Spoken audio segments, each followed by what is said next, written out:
This broadcast will begin in 5 minutes.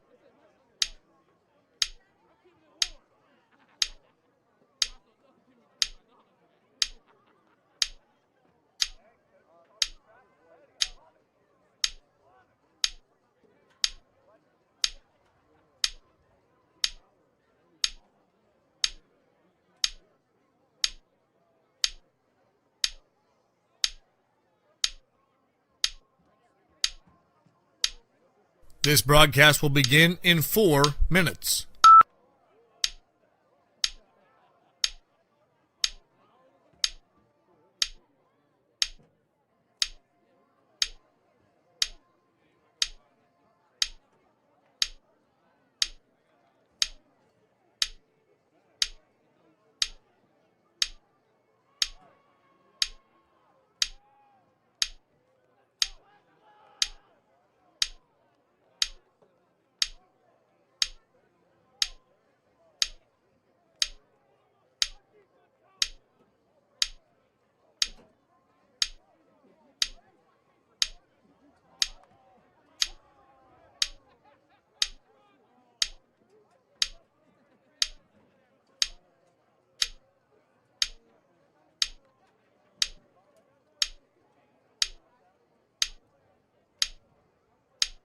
This broadcast will begin in 3 minutes.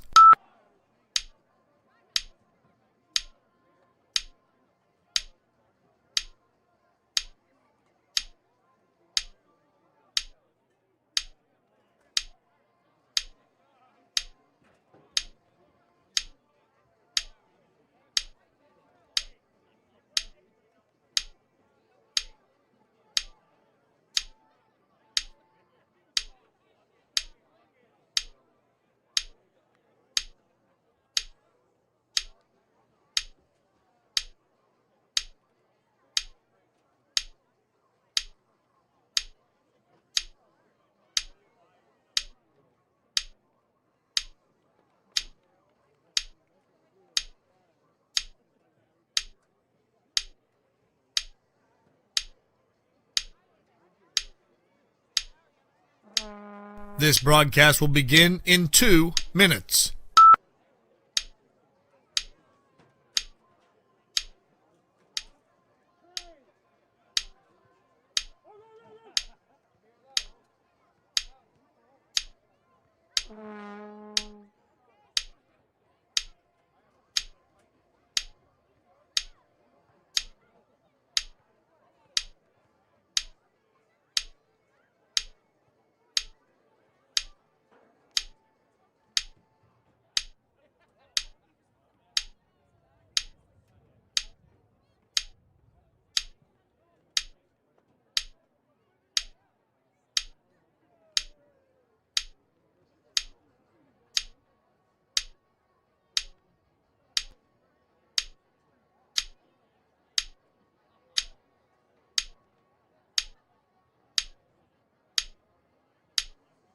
This broadcast will begin in 1 minute.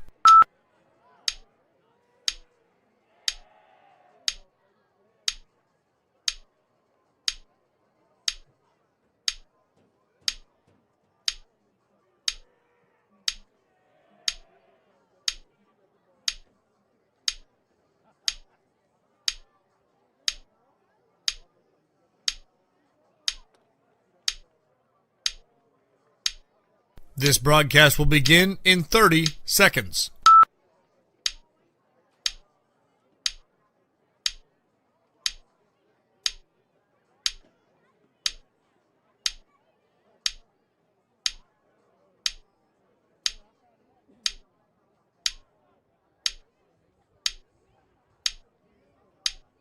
Ten, 9, 8, 7, 6, 5, 4, 3, 2. He's going to take it himself for a championship! A double play wins it from Frazier. Turn it to the end zone. What a catch. McKay, touchdown. Into the layup goes at the buzzer. Frazier wins it. The championship.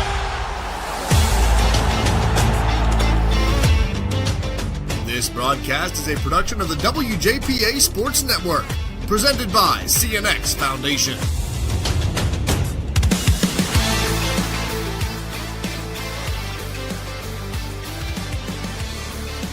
Good evening and welcome. Probably works better if I turn my own microphone on. Good evening and welcome to Dormont Stadium in the Century Conference Championship game here on the WJPA Sports Network. There are a lot of things we'll talk about for this matchup, but the premise is really pretty simple. The winner takes the conference title and almost certainly locks up at least the number 2 seed in the playoff bracket, earning a first-round bye as well. Hello from Dormont in this venerable, long-standing football stadium. I'm Bob Gregg, along with Jack Sacco, our floor director Scott Donnelly, Cam Pritz and Grady Peterson working the cameras tonight, with Mark Edwards producing in our downtown Washington studios. Seton LaSalle has won 8 straight games since a Week 0 setback to North Catholic. Wash High won that night, then lost to Steel Valley 21-6 the next week. The Little Prexies have reeled off 7 consecutive wins since. Both teams have already clinched playoff spots, running unscathed through Century Conference play with the same relative ease. The only remote challenge for both coming from Waynesburg, a team currently outside the playoff field. Tonight's game on the WJPA Sports Network is brought to you in part by Washington County College Center, operated by Community College of Beaver County. By Bud Bear Buick GMC and Bud Bear Subaru on Route 19 South in Washington, home of the Bud Bear Cares Rewards Program. By Advanced Orthopedics and Rehabilitation and Advanced Surgical Hospital. By Washington Financial Bank, for 125 years, proud to be the bank that gets you. By GG&C Bus. GG&C drives Washington. Drive for GG&C. Call 724-222-2320. By Good Orthodontics. Excellence is a good choice. Choose Good Orthodontics. And by Waynesburg University. Grow with us at Waynesburg University. Coverage also brought to you in part by the Day Insurance Agency on East Maiden Street in Washington, on Main Street in Hickory, and online at dayinsurance.com, celebrating more than a half-century of service. By Quality Quick Printing, your team spirit printing headquarters since 1978, online qualquick.com. By Washington County Human Services. Take the first step toward a healthier life. Call 724-228-1234. By CNX Dreamfields, making your dream field come true. By First Federal Savings and Loan Association of Greene County. People you know, people you can trust. And by Sunny Days In-Home Care, providing compassionate care in the comfort of home. Coach's Corner coming your way in a few minutes, but right after the break, Jack will run down the highlights of last week's action for Washington and Greene County teams. That's when our pregame show continues here on the WJPA Sports Network, presented by CNX Foundation. Start strong and stay local. CCBC's Washington County College Center gives you the edge to get ahead. High school students can learn to fly before they drive with our Aviation Academy. If helping others is what you do, let us help you. Advance from LPN to RN and open new doors in your healthcare career. Or get ahead in college by earning general education credits. No matter your path, we're here to help you move forward. Learn more at ccbcwashington.com. Hi, this is Mark Baer from Bud Bear GMC. We are professional grade. 2025 GMC Sierra 1500 Elevation Edition Crew Cab with a Turbo Max engine. Total savings 20% below MSRP, a value of $12,031. Savings include $5,431 average finance savings with 0% financing for well-qualified buyers. $3,500 owner loyalty for current eligible Buick and GMC owners and lessees. $1,350 engine credit and $1,750 bonus cash. BudBearGM.com. In sports and in life, accidents happen, and sometimes people get hurt. The doctors at Advanced Orthopedics and Rehabilitation specialize in orthopedic surgery, joint replacement, foot and ankle reconstruction, hand and upper extremity surgery, sports medicine and rehabilitation, and game time medical services. With main offices near Wild Things Park and offices in Waynesburg, Charleroi, McMurray, and on Vanadium Road near St. Clair Hospital, you can count on Advanced Orthopedics and Rehabilitation. Welcome back to our pregame show ahead of tonight's Century Conference Championship game between Wash High and Seton LaSalle.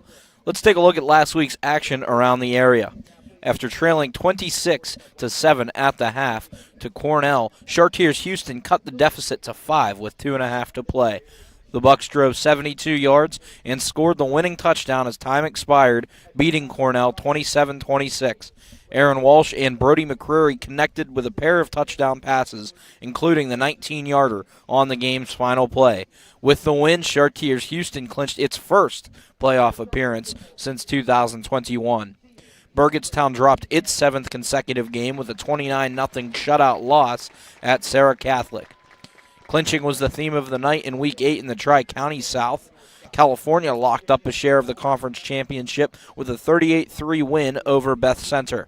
California has now won 470 games all-time, third most in Washington County. Malachi Peak scored 3 times, running for 150 yards for the Trojans. Jeff Morgan clinched a playoff spot, handling Avella 47-6. Deacon DeHoot scored 4 times for the Rockets.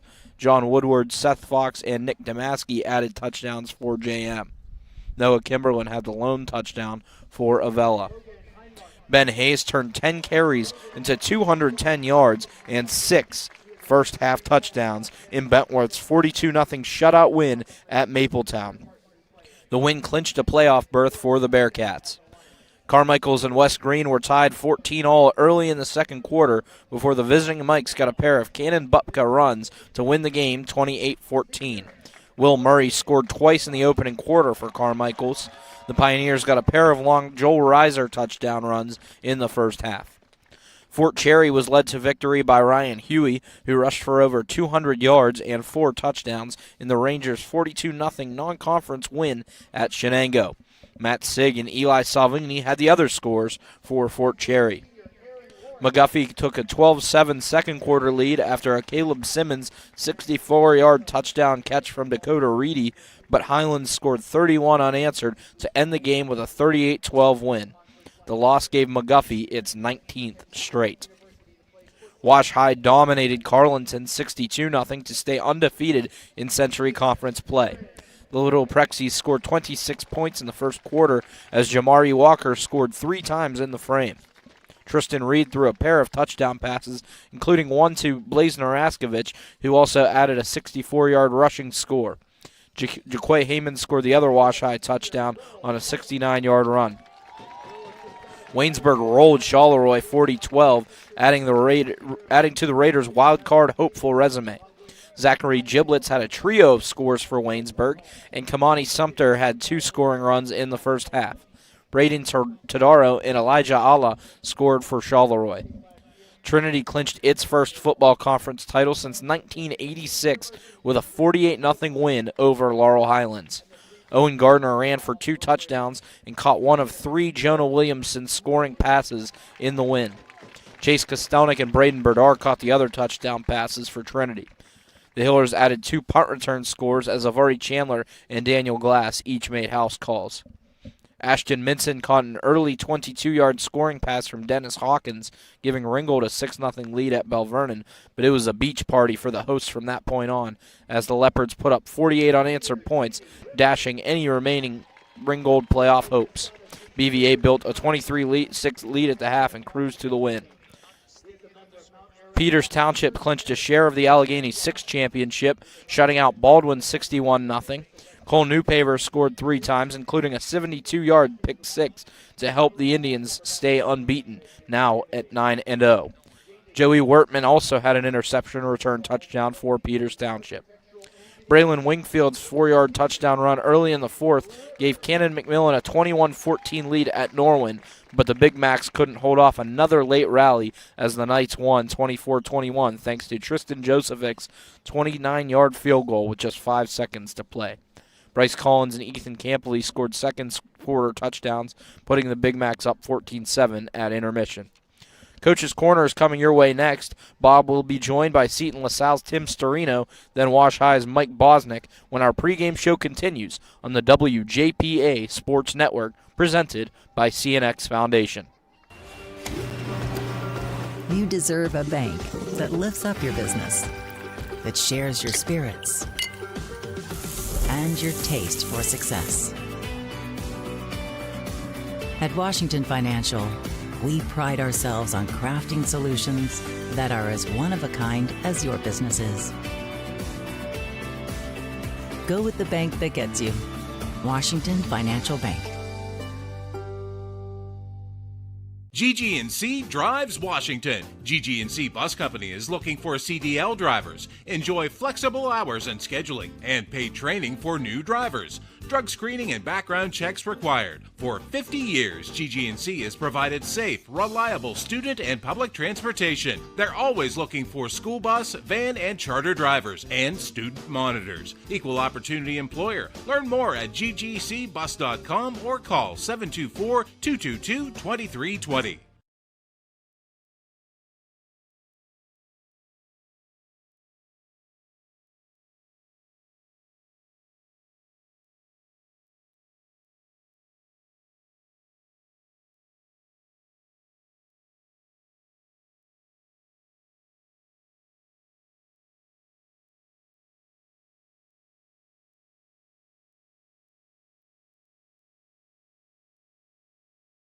Apparently we have some technical issues with our coaches' interviews, and we apologize for that. That probably the most talkative Mike Bosnick's been.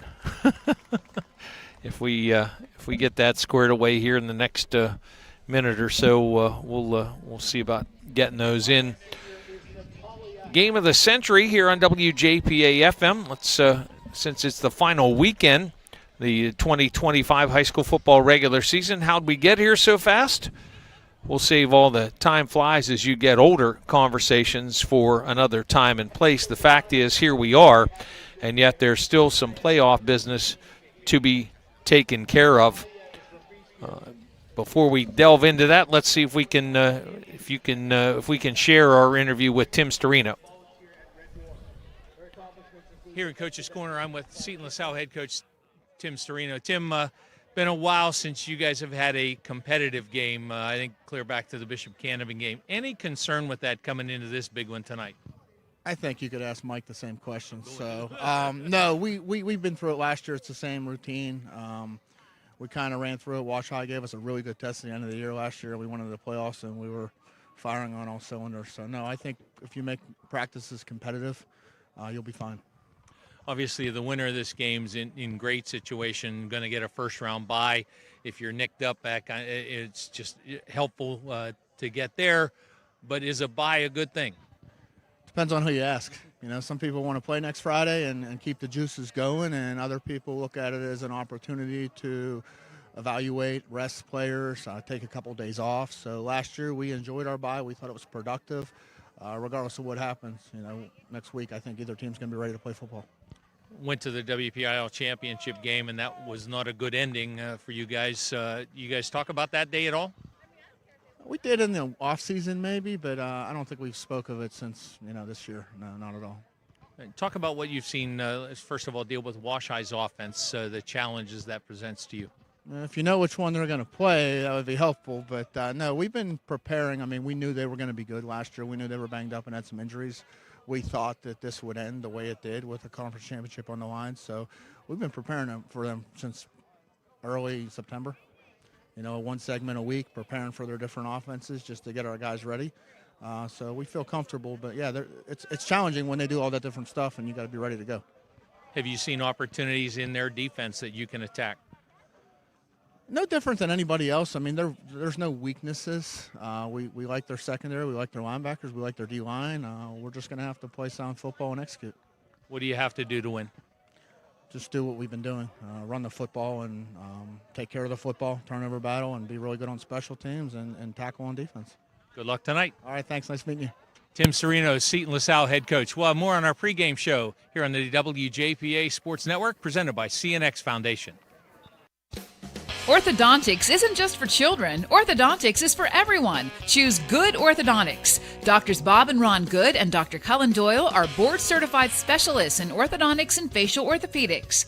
Good Orthodontics has offices in Mount Lebanon, Washington, and Pleasant Hills. See all the good a simple smile can do. Call Good Orthodontics, 724-225-1114.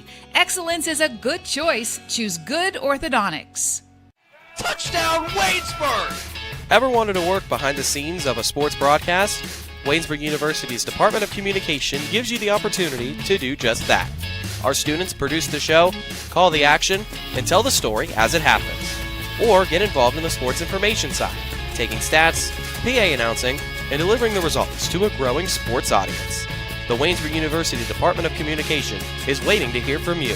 So what are you waiting for? For more information, visit waynesburg.edu. Radio and TV today are cluttered with ads for car insurance. You might find these ads clever, funny, or even annoying. Hi, I'm Scott Day from the Day Insurance Agency. We like to keep things simple. We will give you the best possible coverage at the best possible price with great hometown service without all those gimmicks. Call us to get a free no-obligation quote with Erie Insurance. You might be surprised how much you can save. That's the Day Insurance Agency, 724-228-3448, or online at dayinsurance.com.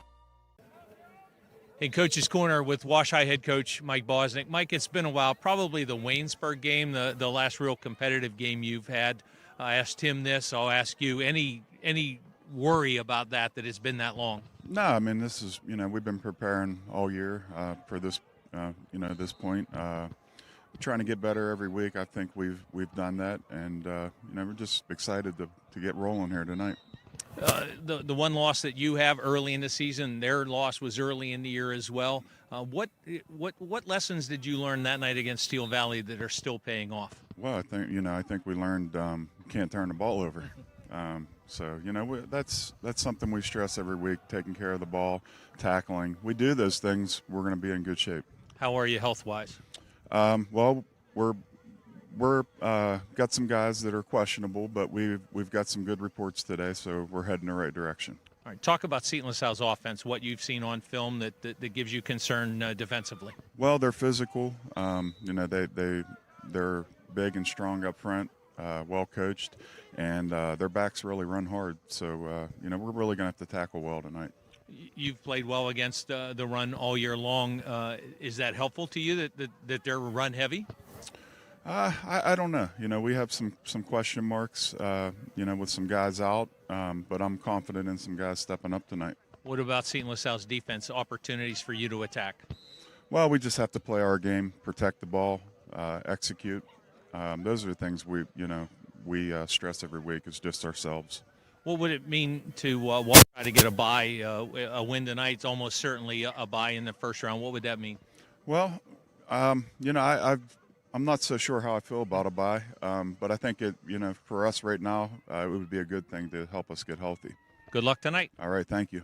Wash High head coach Mike Bosnick. More on our pregame show on the WJPA Sports Network, presented by CNX Foundation. Since 1978, Quality Quick Printing has been a single source for all your business, organization, and corporate printing needs. A full-service digital document solution center, high-speed digital copying, large format, design and finishing, direct mail services, and so much more. Call their print solutions specialists to help with your next project. 724-225-9427 or visit qualquick.com. Friday Night Lights brings our communities together, but too many families in Washington County are being torn apart by opioid addiction. I'm County Commissioner Nick Sherman, and I want you to know you're not alone. Help is here. If you or someone you love is struggling, call our confidential hotline today at 724-228-1234. Together we can fight addiction and build a strong future for Washington County. 724-228-1234. My dream field has a scoreboard with a giant TV. My dream field has dugouts for our mascot to dance on. My dream field has lights to play at night. And a duck pond. CNX is making dream fields come true by donating millions of dollars throughout Appalachia. Nominate your field at cnx.com/dreamfields. Welcome back to our pregame show ahead of tonight's Seton LaSalle matchup. Thanks to both head coaches for chatting with us prior to the senior ceremonies here at Dormont Stadium. In 6A, here we are, opportunities for playoffs. We're at the last week of the regular season, and thankfully, and hopefully this continues at least through tonight, we've not had a snowflake the entire high school football season. We hope we did have hail the other night, but we did not have not had a snowflake yet, and I hope that continues since we're working on the roof here at this venerable Dormont Memorial Stadium. In 6A, Cannon-McMillan is just a couple of plays away from being in second place.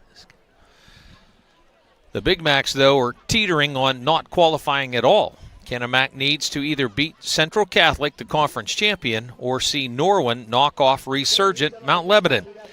Big Macs are in with either of those scenarios, and otherwise they are out. Peters Township has clinched the top spot coming out of the 5A Allegheny 6 conference. With a win tonight at Bethel, the Indians will likely secure the number 2 seed and a first-round bye for the 5A tournament. Trinity has locked up the Big 6 conference top spot, but needs a win at Bell Vernon to keep from sharing the title when going into the 4A bracket with just a 5-5 record. The Hillers have rattled off 4 straight wins after one of the most difficult non-conference schedules in 4A, including 5A Peters Township, Moon and Bethel Park, plus Montour. Ringgold's back-to-back losses the past 2 weeks have knocked the Rams out of playoff contention, but a win tonight at Chartiers Valley would deal a significant blow to the Colts' hopes. And now we're going to pause for our national anthem.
Wash High's clinched the 2A Century Conference playoff spot. Little Praxies will be first with a win tonight. They get a first-round bye plus a home game in the quarterfinals.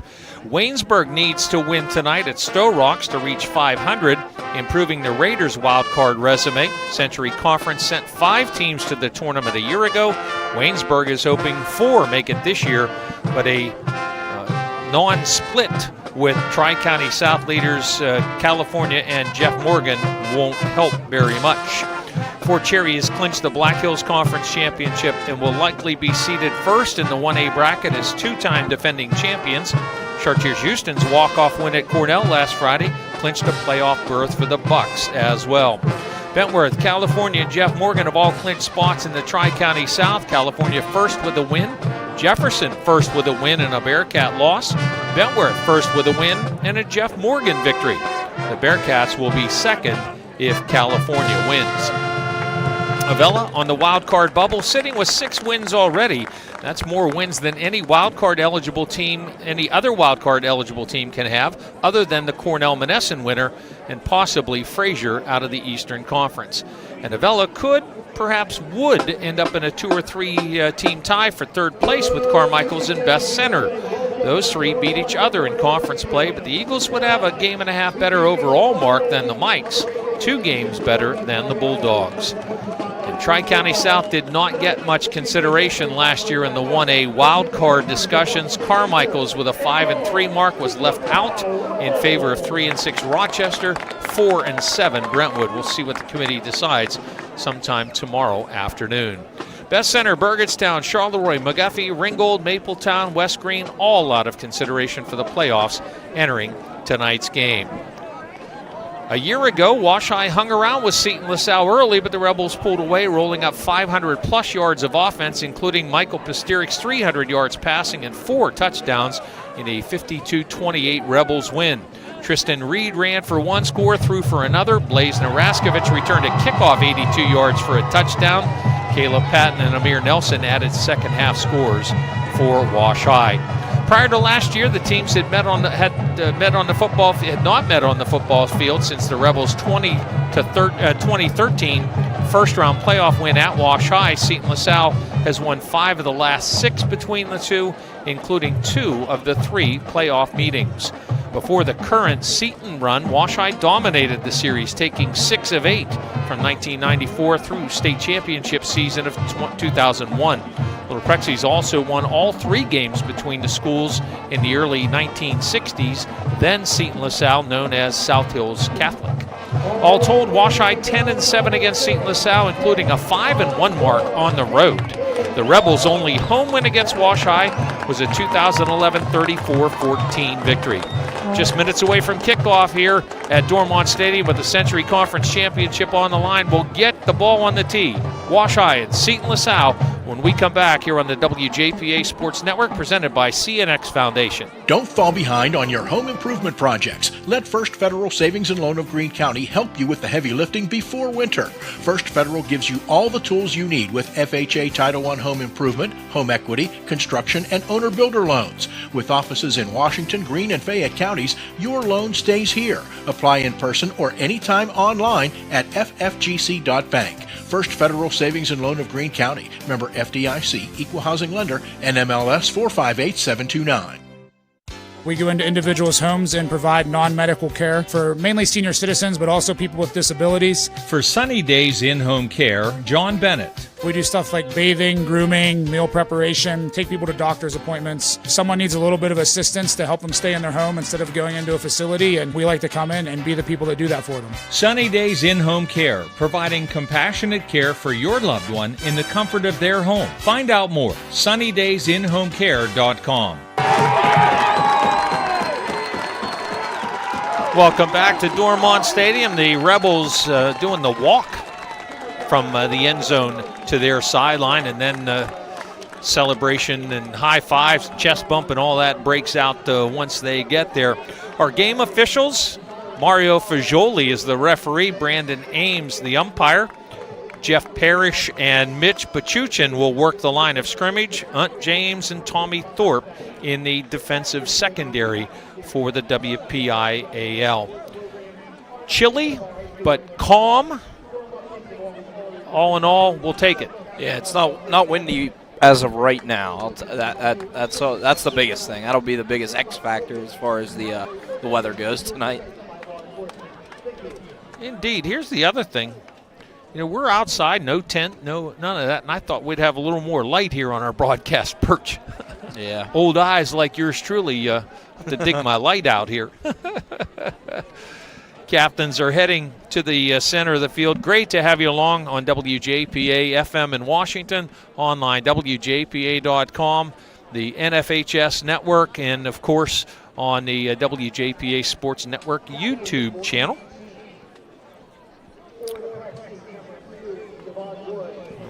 Again, referee Mario Fagioli.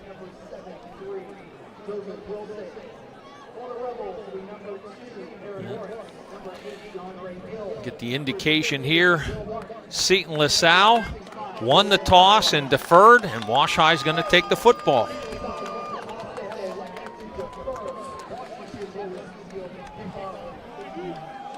Senior night here at Dormont Stadium. It was kind of an odd end of that. The only one Seton LaSalle captain shook all four Wash High captains' hands. The other three just kind of stood back, and I don't know that I've ever seen that before, Jack. Yeah, it's a little different from what I'm used to.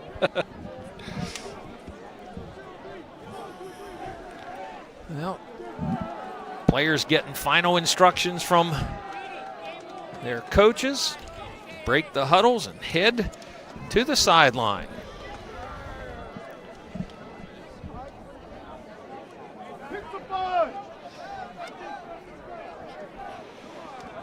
And we'll a little problem with our score bug, but we'll see about getting that squared away for you. Looks like we have done that. Thank you, guys. Good work. I don't know if this will work or not, but we're going to find out. Give it a shot. Kickoff is going to go deep. Old Prexies are going to run it out from the 8-yard line up the hash marks, far side, cutting in the middle of the field. And crossing the 30-yard line. Nice return for the Little Prexies. Going to have great starting position there. Amir Nelson on the run back. Key for Wash High in this one's going to be just taking care of the football. They've done a much, much better job at that this season than in years past. And really, after the first couple of weeks, it was a fumble problem that lost them that Steel Valley game. If Little Prexies can take care of the ball, I think that we'll see a really, really competitive football game. Return out to the 31-yard line. Mackay Wise, Eric Everett, Wahid Jones, Joe Wilson, Najee Dudley on the O-line. And Little Prexies bunch everybody in tight. Two tights. Running play over the right side, up over to about the 35. Ball comes loose and looks like the Little Prexies. No, they do not get it. And just what happened that they did not want to have happen, the Little Prexies turned the ball over.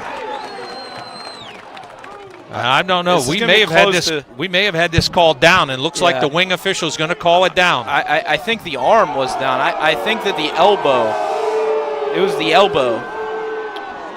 The ball carrier, I'm sorry. Scott, can you run that again for us real quick? It was Jamari Walker. Yeah, Walker, the ball carrier, and fortunate, gets 5 yards and keeps the ball. Yeah, and he's really lucky because it was the non-ball handling arm that hit the turf. Unbalanced set, heavy to the right side. Walker beside Tristan Reed. 2nd down and 5. Walker gets the call again, gets the first down, and then fights his way out across the 40 to the 44. That's back-to-back plays where there's really been a nice inside hole for Walker to run through. He hasn't fooled around, just takes really the exact same play, just busts it up inside. Jamari Walker, 5'11", 200-pound junior, now goes out of the game. And the running back beside will be Javon Woods. Again, unbalanced set, heavy to the right. Power blockers set behind the lineman. Reed rolls out, wants to throw. Sets and heaves it downfield. Receiver beyond the coverage and a flag. Amir Nelson, I think, the target. And that he just got tackled. And to be honest, that's a great play. Yeah. Nelson might be Jaquay Heyman. Yeah. That was a lot of space out there, and it was just, as you said, a straight-up tackle, really. It was a little underthrown from Reed. That kind of factored into that, but Nelson had a couple steps, and Kia Jones just hit him way too early. Yeah, Jaquay Heyman, the intended receiver in high school and in college, it's at most a 15-yard penalty. So instead of 6 points, you give up 15 yards, and that's exactly what the decision was. Ball goes to the 41-yard line of the Rebels.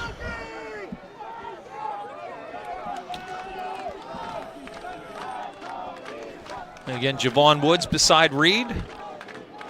1st and 10 at the Seton LaSalle 41. Hand off the right slot, coming through. Cut it up inside the 40, start to give ground, and it hit up high and taken down. Nelson had a nice little stiff arm on Polk, but at that point he kind of gave ground, stopped going up, getting up the field. I think maybe he would have been able to get a couple more. And got 3 on the run. Nelson approaching 300 rushing yards on the year. Walker, we're almost at 400 on the season. Woods 250, Grooms 240, Nelson almost at 300 now. And of course Tristan Reed at almost 360. Unbalanced formation. 4 linemen outside the center to the right. Reed with a play fake, rolls to his right, and now going to run with it. Reed going to run toward the sideline and bump that out of bounds at about the 36-yard line. Picked up just a couple. It's a good job of rallying and getting over there by Seton LaSalle. Once Reed got to the edge, I thought for sure he was going to be able to run for a first down. There's a penalty marker in the middle of the field. It's going to be a holding call against Wash High. Rebels will take that. And now take the ball back out to the 48-yard line. So defensive pass interference on Seton LaSalle, holding on Washington. Opening possession of the game.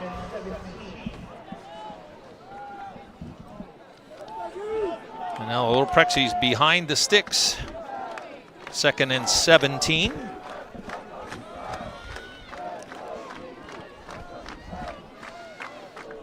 Same formation, unbalanced to the right. Low snap, ball's on the ground, and Reed just sits down and grabs it.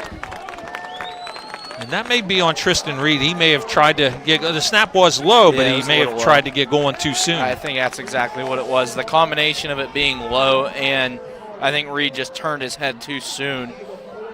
I will say, I know that it's kind of a silly thing to give a compliment for. In years past, Tristan Reed would probably try to just pick that up and keep that ball at risk. It's smart to just fall on it, end the play. Loss of 5. So now 3rd and about 22. 3 minutes gone in the opening quarter.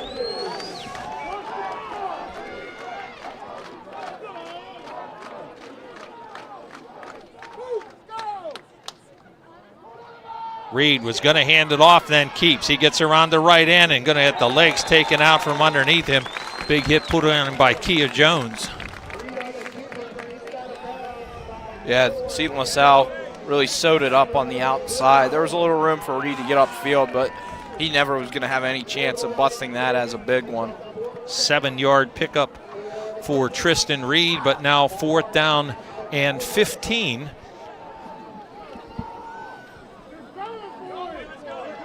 And the offense stays on the field. Have to be aware for a pooch punt here. We've seen that with Tristan Reed before. Reed will just take the snap after drawing the return man in. Little Prexy's go ahead and punt. It'll be down to inside the Seton LaSalle 5. 8:35 to play, first quarter, scoreless. Back on the WJPA Sports Network, presented by CNX Foundation. Start strong and stay local. CCBC's Washington County College Center gives you the edge to get ahead. High school students can learn to fly before they drive with our Aviation Academy. If helping others is what you do, let us help you. Advance from LPN to RN and open new doors in your healthcare career. Or get ahead in college by earning general education credits. No matter your path, we're here to help you move forward. Learn more at ccbcwashington.com. After Tim Storino talked about, I don't know what formation Wash High's coming out in. Here come the Rebels out in a complete spread and a running play around the right end, up over the 15-20, and tackled out of bounds at the 25-yard line. Kymar Freeman with a big run and a first down. Yeah, Freeman comes into this game with some monster numbers. Over 1,000 yards on 82 carries coming into the game. 22 on this run and a first down. Now out of the hole, 42-yard punt down at the 4-yard line, but now the Rebels, 4 wide receivers, single back with Jones, calls for the snap and slings it to the receiver near side. Tripped up from behind. Good play there to run that pass play down, but going to get about 5 yards. Yeah, that was Naraskovich. There was a really good block out in front for Aaron Loritz. It was Loritz who made the block, but Naraskovich was able to catch his guy from behind. Pass play to Wega, good for 9, John Wega.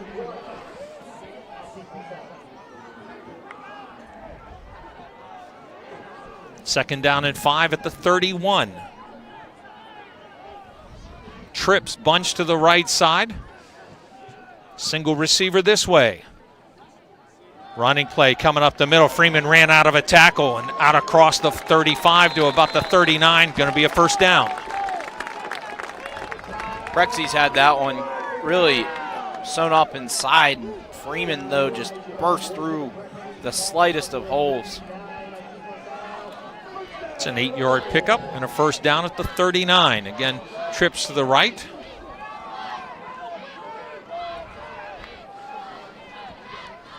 Wide receiver set this way is Matthew Brodzinski.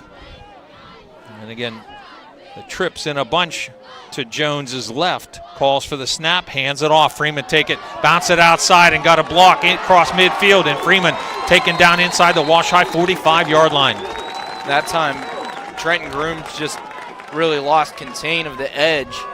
Tried to come up inside, and that allowed Freeman to just get to the outside easily. 19-yard run for Freeman. Carries for 22, 8, and now 19. And Freeman goes over 1,100 rushing yards with that carry. First and 10 Rebels. Drive that's already covered 54 yards, 6:20 to play, opening quarter, scoreless. Jones from the shotgun, keeps it himself, and he's taken down in the backfield, a loss on the play of a couple. That time it was Grooms atoning for his mistake on the last play. That time read that one like a book. Kai Jones taken down for a loss of 2. And now 2 receivers in, 2 receivers out for the Rebels. Wega and Polk come out of the alignment. Trips to the left. Second down and 12. 5:45 to play on our opening quarter, scoreless. Freeman now shifts to Jones's left side. Jones pass to the right, caught. Hit behind the line off of that, and down the far sideline, the reception by Aaron Loritz. That's just a poor attempt at tackling on the outside by Wash High. Arm tackle attempt, and Loritz just runs right out of it. It was Walker. The ball goes to the Wash High 26-yard line. Chunk plays for the Rebels, getting out of the hole.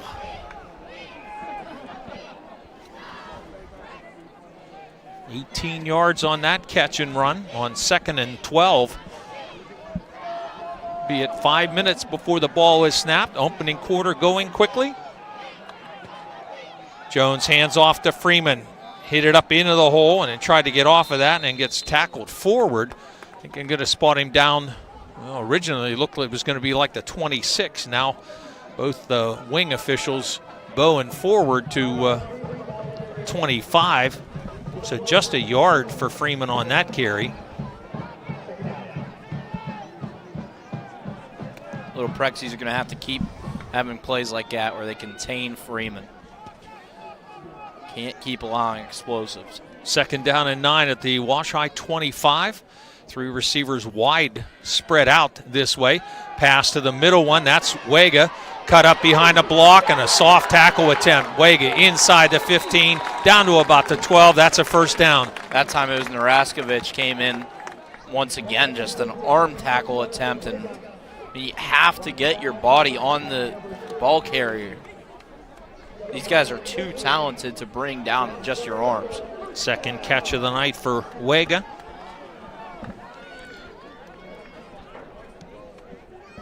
And he's over 100 receiving yards on the season now.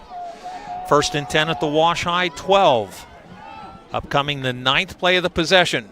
Freeman takes the handoff, ran out of a tackle, did get knocked down, but not until he ended up landing inside the 6. This is the kind of drive that Seton LaSalle, I'm sure, was planning on having coming into this game. You know, really imposing their will.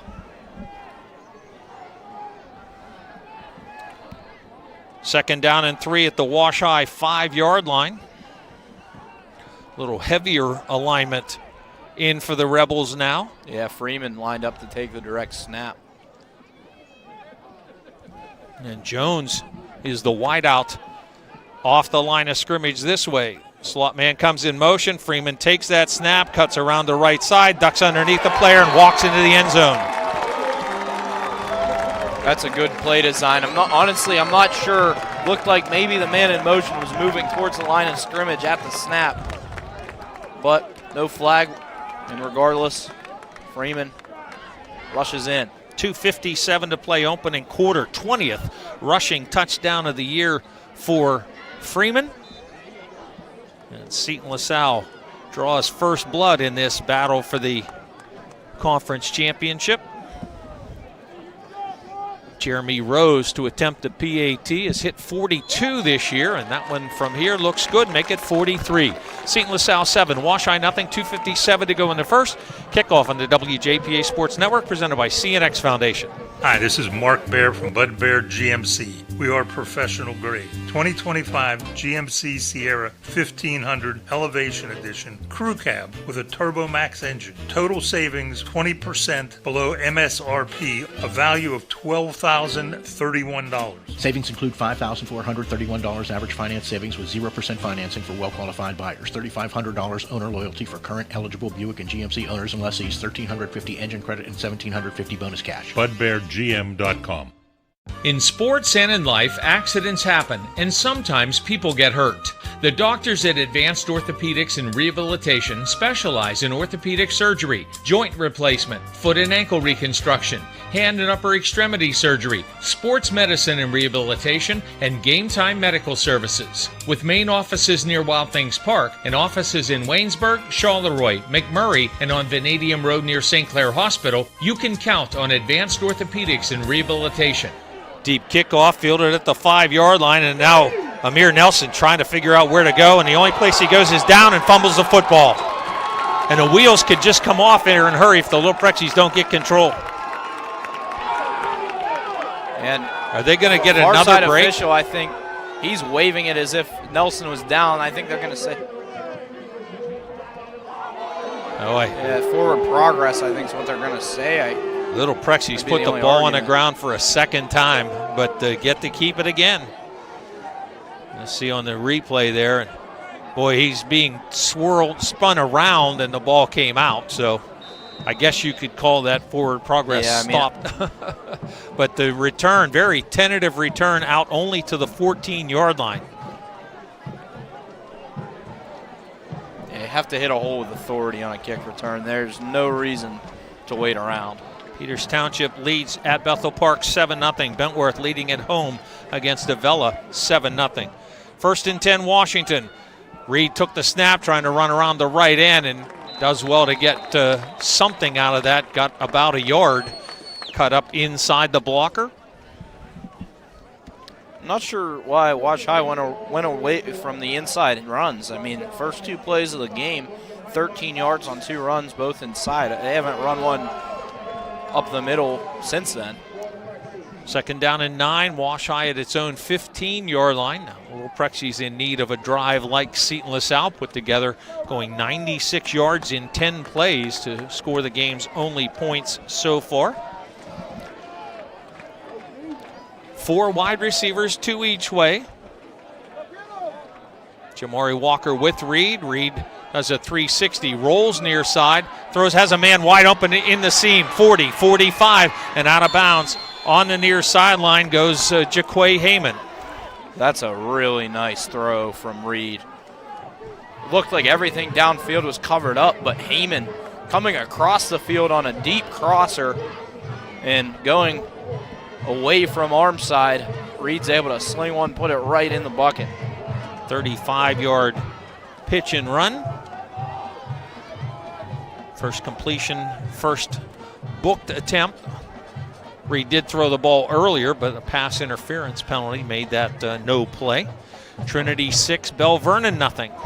Hiller's looking to get to 6-4. They have won the Big Six Conference title. They win it outright with a win tonight. Washington right at midfield, right down in front of us. Reed drops and rolls to his right. Now launches the ball down the far sideline. Receiver trying to run under it. Jones in coverage, and the incomplete pass intended for Caleb Patton. That's a deep shot for Patton. Those are the type of plays you'll see them try with Patton outside. He really is that sort of deep threat archetype with his speed. Just Jones really step for step with him the whole way.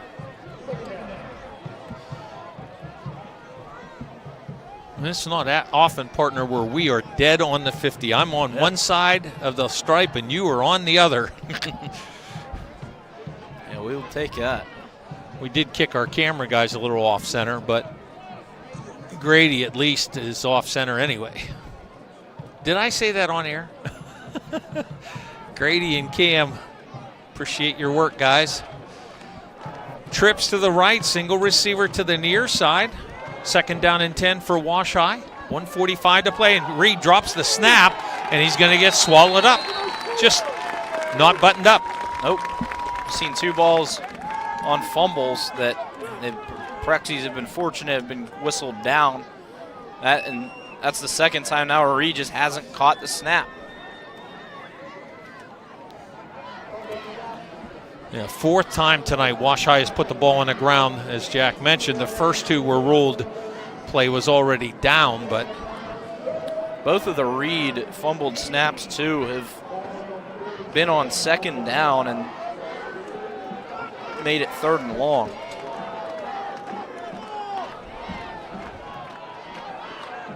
Third down and 13, back at the 47. Backside pressure, Reed going to throw the ball to the sideline. Ball carrying a little bit, then a pass is not caught, incomplete, broken up. Ball well thrown, but Jaquay Heyman couldn't make the grab, the pass broken up. And Heyman tried to get his arms under that. You got to get your hands up and catch that with your hands, not your arms. And Freeman there to defend the pass. Oh. Last time Wash High was in punt formation, they were able to draw Ronald Polk up from his deep receive position, and then Reed kicked it right where he should have been, or was, but the bench was waving him up because it looked like Wash High might go for it. Now 4th down and 13, and Reed will again punt, and this one's going to drive Polk back inside his own 25, going to pick it up at the 15 and just dive forward down at the 16. 44 seconds to play in the first. 7-0 Seton LaSalle. Back in just a minute here on WJPA. You deserve a bank that drives your business. One that's with you for the long haul and knows how to keep your business rolling. At Washington Financial, we pride ourselves on delivering customized solutions, ones that are built for the unique journey your business is on. Go with the bank that gets you. Washington Financial Bank. Seton LaSalle will take over at its own 17-yard line. Yeah, backed up field position didn't give them any problems last time. So Kai Jones toss play to Freeman to the near side. Freeman bounces off of 2 Wash High players and pounds up over the hash marks out to about the 24. I think that was Jamal Hines who had the real good shot. No, that was Giovanni Oakley. Oakley had a great shot to bring down Freeman near the line of scrimmage and just missed. Rebels do not have to snap it, but they are at the line of scrimmage. 2nd down and 3 at the 24. The question is, will they? Clap of the hands by Jones. Look to the sideline. The eligibles looks like they may go ahead and run the play. Jones gets the snap right before it goes to 000. It's Freeman running the near side. Flag is down in the backfield. Going to be a hold at the point of attack.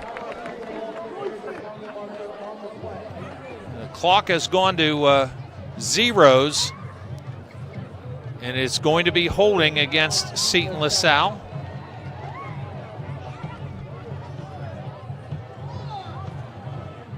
Are we going to go to the other end? I would think that we'll mark it off and then flip ends of the field. The ball go back to the 14. 7-0 Seton LaSalle after one. Second quarter on the WJPA Sports Network, presented by CNX Foundation. GG&C drives Washington. GG&C Bus Company is looking for CDL drivers. Enjoy flexible hours and scheduling and paid training for new drivers. Drug screening and background checks required. For 50 years, GG&C has provided safe, reliable student and public transportation. They're always looking for school bus, van, and charter drivers and student monitors. Equal opportunity employer. Learn more at ggcbus.com or call 724-222-2320. Orthodontics isn't just for children. Orthodontics is for everyone. Choose Good Orthodontics. Doctors Bob and Ron Good and Dr. Cullen Doyle are board-certified specialists in orthodontics and facial orthopedics. Good Orthodontics has offices in Mount Lebanon, Washington, and Pleasant Hills. See all the good a simple smile can do. Call Good Orthodontics, 412-344-4663. Excellence is a good choice. Choose Good Orthodontics. Teams trade ends of the field. Seton LaSalle will now drive toward the scoreboard here along Hillsdale Avenue in Dormont. Wash High with 16 yards rushing, 51 yards total offense. Seton LaSalle 67 yards on the ground, 36 through the air. And I have Kai Jones a perfect 3 for 3. Ball back to the 14-yard line. So it's second down and about 13 for the Rebels to start the second quarter, leading 7-0. Jones gets the snap, hands, running play coming up the middle one more time. And boy, Kymar Freeman just powerful and runs out to about the 20. Going to get about 6. Yeah, once again, I think it was Oakley with good positioning. This time he at least slowed down Freeman. But Freeman still just keeps his legs turning. Correction, DeAndre Hill, the ball carrier. My apologies. 6 yards for Hill, his first carry of the night. And now third down and about 7. 15 on the play clock. Signals coming in from the Rebel sideline. Jones wants to reset Hill and now calls for the snap. He'll hand it off. Running play spun out of a tackle on the right side, but help arrives in a run of about 3 yards, and I get Freeman on this call. Little Prexies did what they needed to do on that play. Elijah Dudley made that tackle. Now punt formation for John Wega. Just a quick note. John Wega and Mara Hoyt, the Rebels girls soccer goalie, outstanding goalie, all-section goalie, were homecoming couple. And Hoyt, by the way, is my cousin. Punt picked up on the hop by Tristan Reed and run back out to about the 46-yard line. Great field position for the Little Prexies. 10:30 to play in the opening half. 7-0 Seton LaSalle. We'll keep it here. Punt to about the 40-yard line. So 37 for the Wega punt, and then 6 on the Reed run back.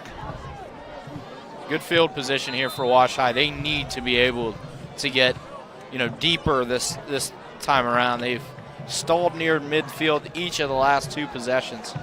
Well, the first 2 possessions, I should say. And Wash High goes right back to that unbalanced formation.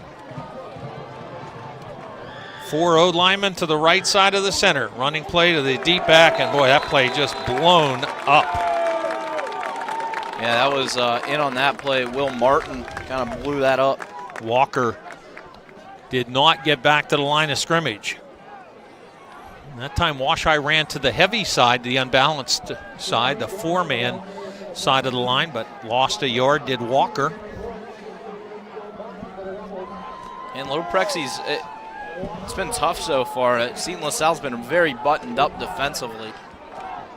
Bentworth up on Avella now 14-0. Carmichael's 8-0 lead on Mapletown. Trinity 13-0 up on Bell Vernon. Running play going up the middle. Javon Woods kept the pile going, and he gets to about the 46-yard line of Seton LaSalle.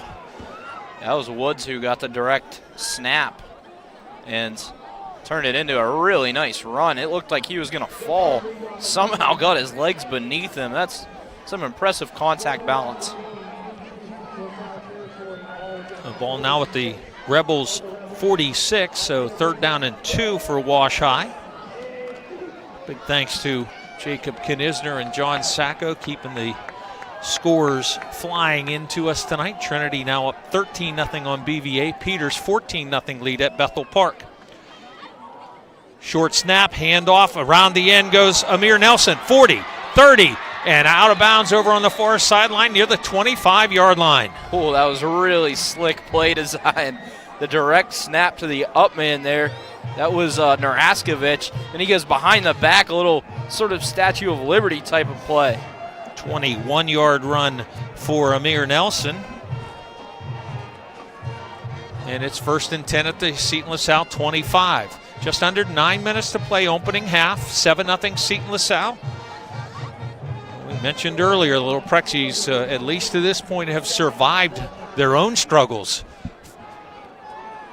2 near fumbles and 2 mishandled snaps.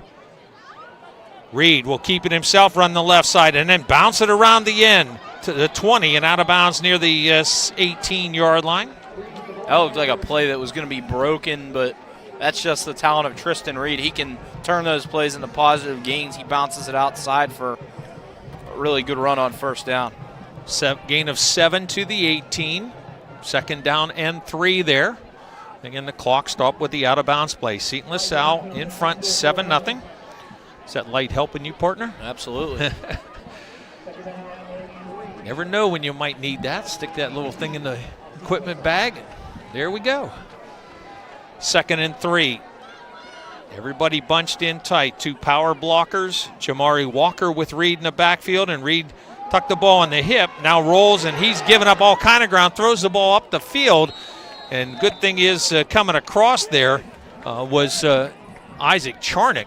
That ball hit out of bounds about 4 yards outside at the 10, and Charnick was sprinting across the 10-yard line, so avoid the intentional grounding call.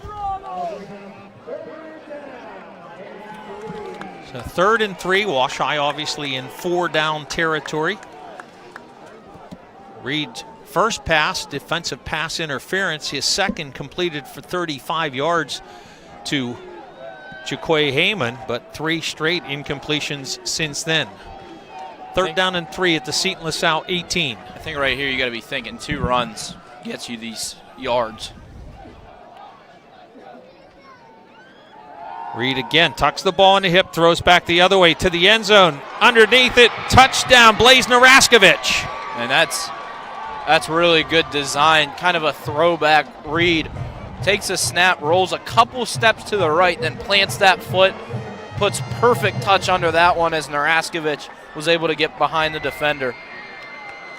I have that as the 9th touchdown pass of the year thrown by Reed. And for Naraskovic, it's his 4th TD catch. And now PAT, Tyler Crawford has hit 39 extra points.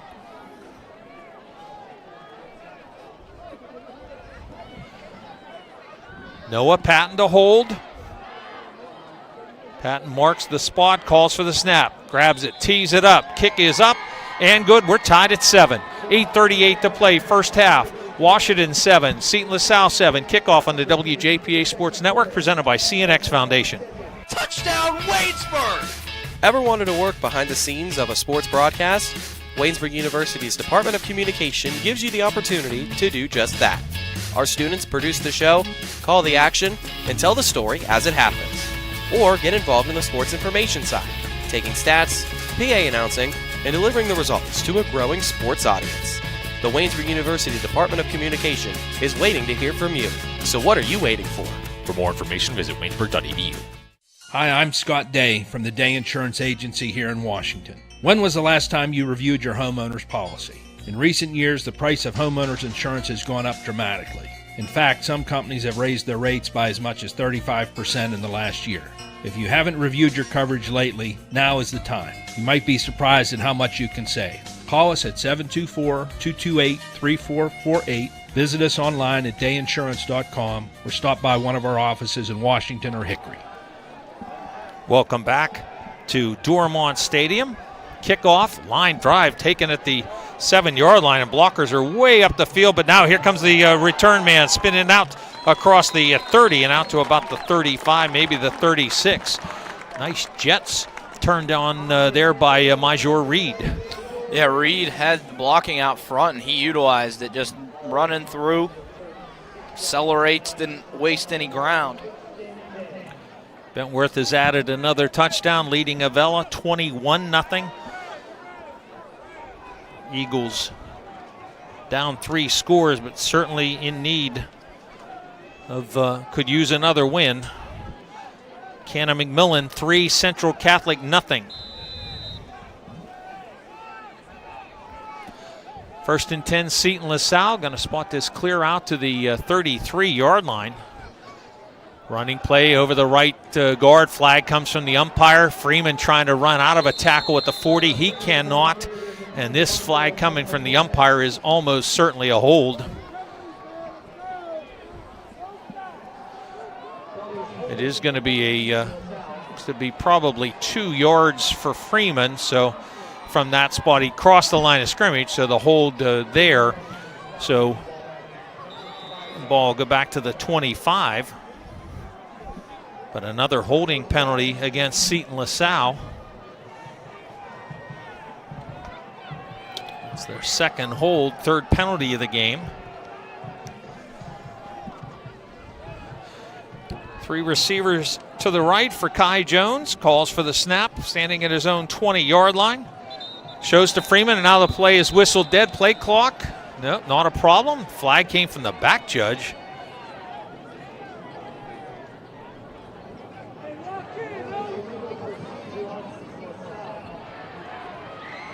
Yeah, penalty on Seton LaSalle. I did not see any. I mean, I saw a flag come from the back judge, which he's not calling procedure. But now the ball back to the 20. It was a hold that really derailed Seton LaSalle's last possession. And then good defense afterwards.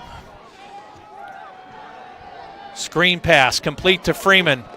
And Freeman ran away from one guy to make the stop, and then almost got all the way out of that. Good job to stay with that by Oscar Fragoso Morgan to stay with that tackle. That was a heck of a block on the outside by Roman Levy. 14 yards on that pass play to get out of the hole. Freeman, 10th catch of the year. So now it's 2nd down and 9 at the 34.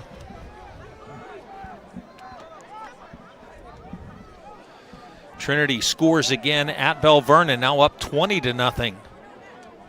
Hillers will host next week. Jones just avoided a sack, rolls to his right, going to get the first down and more across the 40, the 45, and out to about the 48-yard line. That is such a huge 2-play sequence right there. Seton LaSalle backed up to 1st and 23. Pair of 14-yard gains. Get them now to midfield, first down. So 1st and 10 at the 48. 7:05 to play. First half, 7-7 tie. Winner takes the Century Conference Championship. Jones takes the snap, rolls left, dump off, ball short, underthrown. Aaron Loritz, the intended receiver. And that ball well shy of the mark that it needed to be. First incompletion for Jones, and that time he had his guy, he just missed him. Too short of a pass. The design in the pass game for Seton LaSalle has really all been shallow, short passes. 2nd and 10, the Rebels have not been bothered by long seconds or long thirds. 7 first downs to this point. Second down and 10 from their own 48. Jones' pass to the right side is caught. Hit made after a gain of about 4. The catch by Brodzinski. Leading receiver on the team. That's his first target. He's going to get credit to the Washai. Looks like the 47-yard line, so a gain of 5. Third down and 5. Yeah, just a little quick pass, and Brodzinski just pushed forward right as Reed was going to take him out. And again, a little heavier package into the ball game. Third down and 5 for the Rebels in Washai territory now.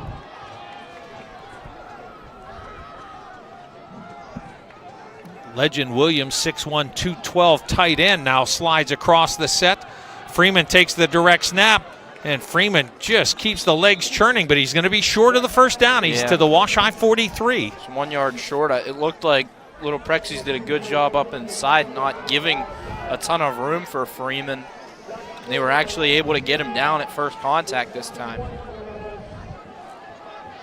And the Rebels offense stays on the field in a 7-7 tie here in the second quarter. Freeman calls for the snap. They trying to draw the Little Prexies off. Now they're going to flex the wide receiver this way, and whistles all over the place. And Washai's going to use a timeout. We will as well. 5:33 to go, first half. Washai 7, Seton LaSalle 7. Back on the WJPA Sports Network, presented by CNX Foundation. Whether in the stands or watching from home, show your team spirit with custom printing from Quality Quick. They are your local partner for vinyl banners, fan apparel, and yard signs to help celebrate your home team. Quality Quick has been a proud print supplier for local schools and boosters in the community since 1978. Don't just watch the game, be part of it. Call 724-225-9427 or visit qualquick.com. Friday night lights bring our community together, but too many families in Washington County are being torn apart by opiate addiction. I'm Commissioner Larry Maggi, and I want you to know you're not alone. Help is here. If you or someone you love is struggling, call our confidential helpline today at 724-228-1234. That's 724-228-1234. Together we can fight addiction and build a stronger future for Washington. After the timeout, Freeman takes the direct snap and moves the chains and actually put the ball almost 9 yards downfield. Got the ball to the Washai 33-yard line. Make it 10 yards for Freeman. There wasn't much resistance, at least for that first down, and then Freeman was able to make a couple guys miss at the second level.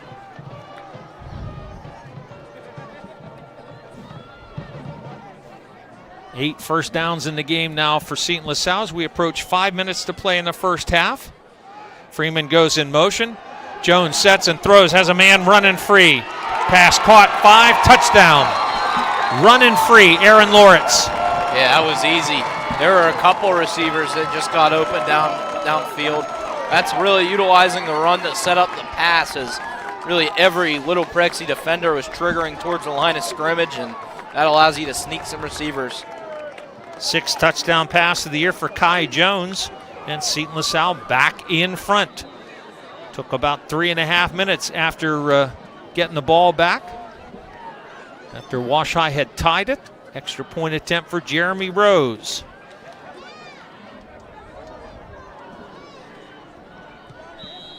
Extra point kick over the scoreboard and everything else. 4:57 to play, first half. Seton LaSalle 14, Washai 7. Kickoff on the WJPA Sports Network, presented by CNX Foundation. My Dream Field has a scoreboard with a giant TV. My Dream Field has dugouts for our mascot to dance on. My Dream Field has lights to play at night. And a duck pond. CNX is making dream fields come true by donating millions of dollars throughout Appalachia. Nominate your field at cnx.com/dreamfields. Working overtime on your business needs? With First Federal of Greene County's Commercial Lending Department, your next step is closer than you think. From real estate secured purchases to refinancing, your loan starts and stays here. And now First Federal is offering business basic checking, business statement savings, and merchant services. First Federal will help you take care of business. For more information, visit online at ffgc.bank. First Federal Savings and Loan Association of Greene County. Member FDIC, Equal Housing Lender. Kickoff is going to be taken back at the 7-yard line. Return up the numbers near side. Up across the 20, 25, and out to about the 26-yard line. Good second burst there by Amir Nelson. I'm guessing that's one of the TV station's helicopters buzzing Dormont Stadium. Now situation for Wash High, down a score here, and Seton LaSalle will get the ball to start the second half. You want to get back into this. Down a score, 14-7. Rebels have had the ball 3 times and scored twice. And you want to score here. I mean, that's plan number one, but you really want to move the chains at least a few times to get time off the clock. You can't have Seton LaSalle take a 2-score lead, then get the ball. 1st and 10 from the 27. Running play designed to come right, but that was all jammed up and took it back across the formation. Javon Woods' second carry of the evening. Picks up about 3 to the 30. And he did well just to get that. I mean, there was not much there. It looked sewn up. Woods was able to rally forward. Bentworth now up 28-0 on Avella. That's in the second quarter. It's our AM feature game tonight. Second down and call it 7 from the 30. Prexy's flipping positions for O lineman. Now unbalanced set to the left side. Reed rolls that left side. A little delay there, and now going to take it up the sideline. 35 and out of bounds. Looked to be just shy of the 40. That appears to be a first down. Looks like he's going to get credit to the 38 and move the sticks. He got a great block by Blaze Naraskovich out front. Really helped propel him to get the first. Run of 8 for Tristan Reed.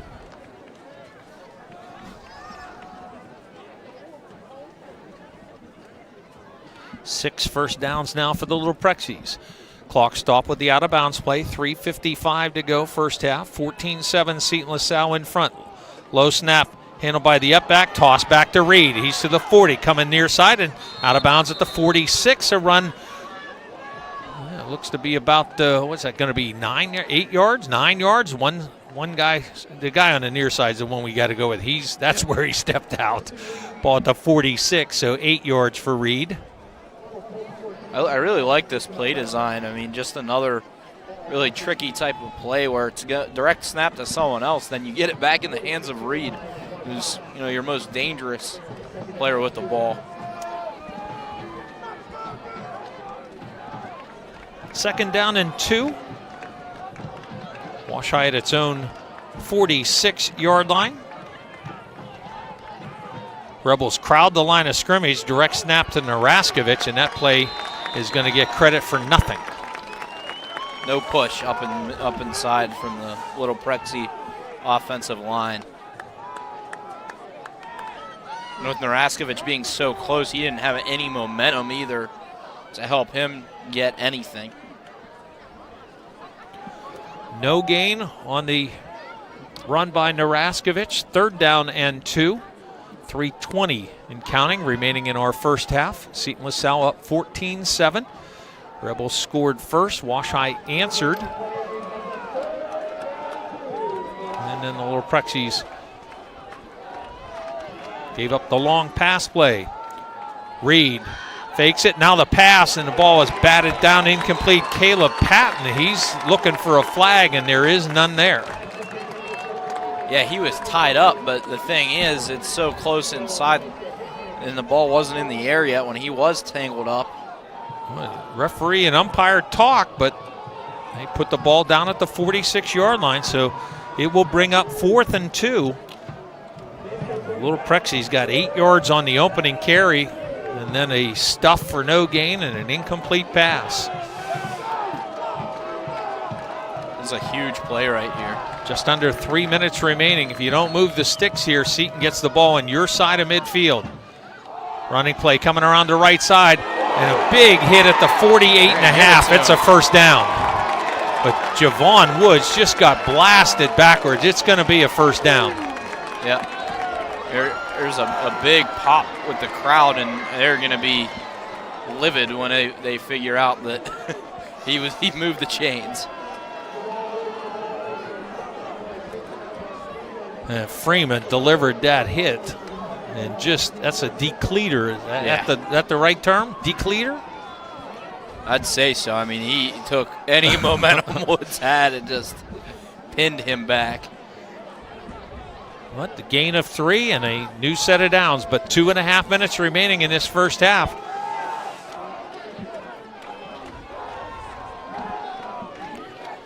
So 1st and 10. Reed shows a handoff one way, now hands it off and has a man downfield at the option pass. And there's a flag from the referee as well, and I'm not sure Caleb Patton was looking to throw that ball. And we had a receiver running absolutely free, 20 yards open. Nelson was way, way open. It looks like holding against Wash High is one. I only see one flag down, but a lot of discussion happening here with our game officials, and 5 of the 6 are in on the conversation. You might be discussing intentional grounding call, which Patton was certainly out of the pocket. The ball certainly passed the line of scrimmage. Yep, and that's going to be intentional grounding. Don't like that call. Yeah, high school you don't have that protection. And didn't have a receiver anywhere close. There's nobody close. Only one receiver in the pattern. Yeah. And he was inside the 15-yard line. Honestly, I don't know why he didn't take the shot. He had him. He had time, too. I think Patton just bagged the play a little too soon. Holding will be declined. Intentional grounding.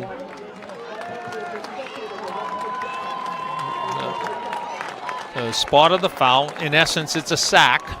Is really the way that works. There is no mark off, but the play is dead there.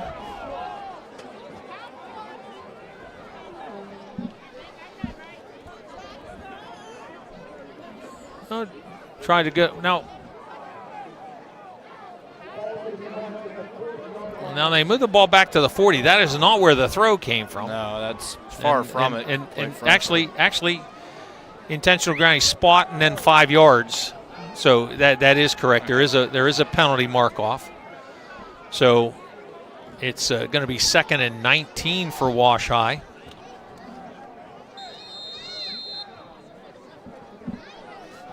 The Patton charged with an incomplete pass and the grounding. Clock should run here, I believe. 2:11, it is not winding, and we'll just leave it at that. 14-7, Seton LaSalle leads, but Wash High back at its own 40-yard line. Have to get to the Seton 41 to move the sticks. Reed, little flip pass ahead, trying to run out of a shirt tackle and can't get free. Going to pick up about 4 on the play, but just an outstanding play once again. This time it was Elijah Hickman who got a hold of the jersey and would not let go. And if he doesn't make that play, Nelson is at least able to get towards the initial line of scrimmage before the penalty. Timeout Seton LaSalle, 2:03 to play second quarter, 14-7 Rebels, back on the WJPA Sports Network.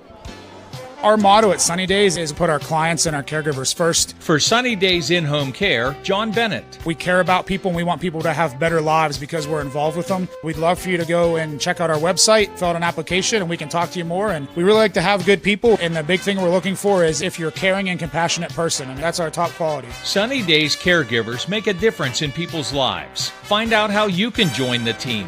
Log on sunnydaysinhomecare.com.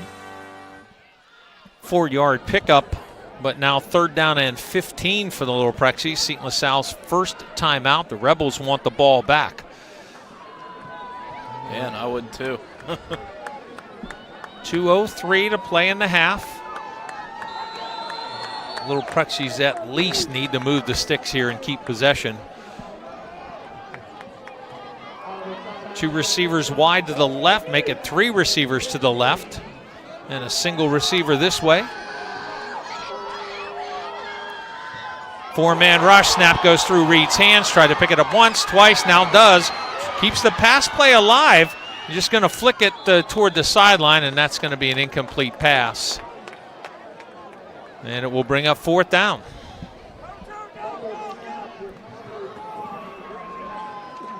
I mean, you basically give yourself no chance when you can't take care of the snap. And talked about right as the game began, Wash High really cleaned up a lot of the mistakes and unbuttoned ways of the past. And, I mean, those ways have certainly reared their ugly head in this first half. Yeah, we had not seen we had the Wash High Waynesburg, Jack and I did, and then our other crew had the Wash High Keystone Oaks game. But the Wash High Waynesburg game was about as well as I've seen Wash High play in a decade. And they were all well buttoned up. Tristan Reed will punt this away. Polk goes back, fumbles the punt, and then dives on it forward at the 16-yard line. So 41 yards on the punt and a yard on the return. So Seton LaSalle has 1:47 to work with and needing 84 yards. Well, you want to talk about the ultimate bookending of a half. Rebels scored on their last possession. Get the ball here. Should they score here and get the ball to start the second half, it could be a 3-score game in the blink of an eye. Yeah, that would likely spell good night to Little Prexies if that happens. Trips right. Kai Jones with a single back and a single receiver wide to the near side. It's going to be a running play. It's Freeman, and Freeman dragged down at about the 18-yard line. Gain of, call it 2. That was a big man, Oscar Fragoso Morgan, able to shed his block. And actually, no, that was Joe Wilson. Wilson doing a little wrestling action there. 1:25 and counting left in our first half. 2nd down and 8 at the 18. Running play again, coming around the right end, hit up high. Off of that, Freeman making people miss, spinning them around, and finally tackled out across the 35-yard line. And the Rebels are going to use a timeout. 1:07 remaining. And you have to tackle. I mean, he's a great running back. You have to tackle better than they've tackled, than Wash High's tackled in this first half. It's gone beyond that. He's breaking tackles that the average running back could break. I mean, Freeman's playing a great game. I'm not taking anything away from him, but the effort in tackling just has not been where it needs to be. Wash High just trying to pull Kamar Freeman down, and that's not going to work. It's not going to work against really any talented running back, and it's especially not going to work against Kamar Freeman. No. You know, some of the film session, I mean, you look at the hit Freeman put on Woods. Yeah. And then you turn around and look at several of the tackles that the Little Prexies have put on Freeman, and they're just vastly different. Yeah, it's night and day. A 1 timeout left for the Rebels, 67 seconds left. They moved the football, actually, out to the 39-yard line. Freeman's run actually for 21. And a whistle just as the ball is snapped. And again, the back judge throwing a flag, calling false start.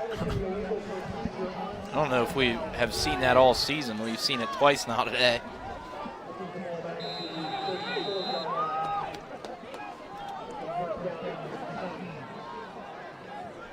The ball back now to the 34-yard line.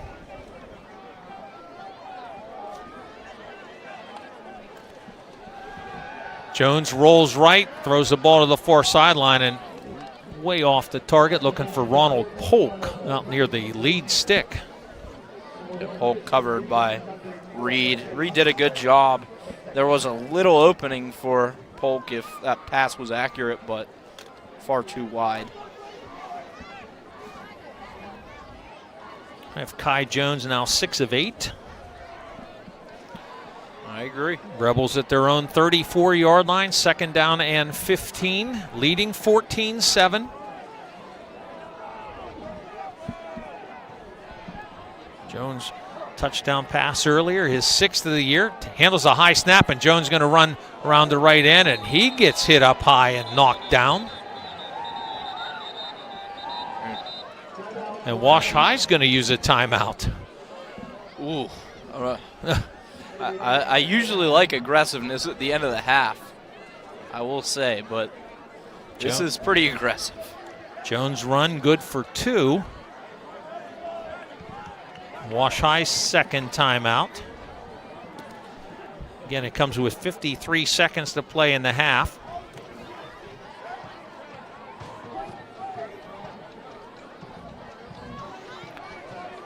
(14-7), Seton LaSalle leads. The Rebels currently on their 4th possession of the game, scored on 2 of their first 3. Getting the ball here late in the final minute and 48 seconds or thereabouts. And at their own 16, trying to make something happen. If I'm the Rebels here, I try to get something out to the perimeter. Make Wash High make a tackle.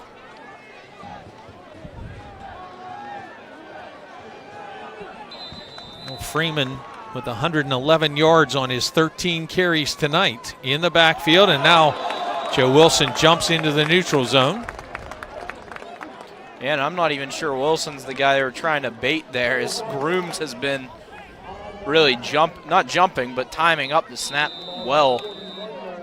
Instead, Grooms stays put and Wilson jumps off. Freeman takes the handoff, and he'll run right side, bounce it around the end. 50, flag down at that spot where he made the turn outside.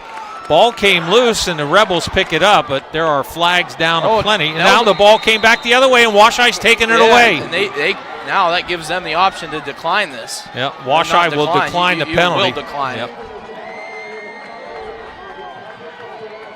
Great play by Nelson to stay with that play. He just took it out of his hands. Well, the ball stripped away from Freeman, then it ended up in the hands of Loritz, and then stripped out of Loritz's hands. And Wash High's going to take the football with 41 seconds to play. Scott, can we get that replay one more time? Okay, we got it late after the Freeman run, which I want to say was to the Wash High 35-yard line thereabouts. So 24 yards, first turnover of the game.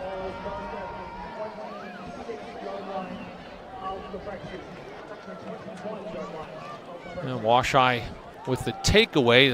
The original fumble was recovered by Loritz and then taken away from Loritz at the 21. Wash High with 41 seconds to play, going to go 5 wides.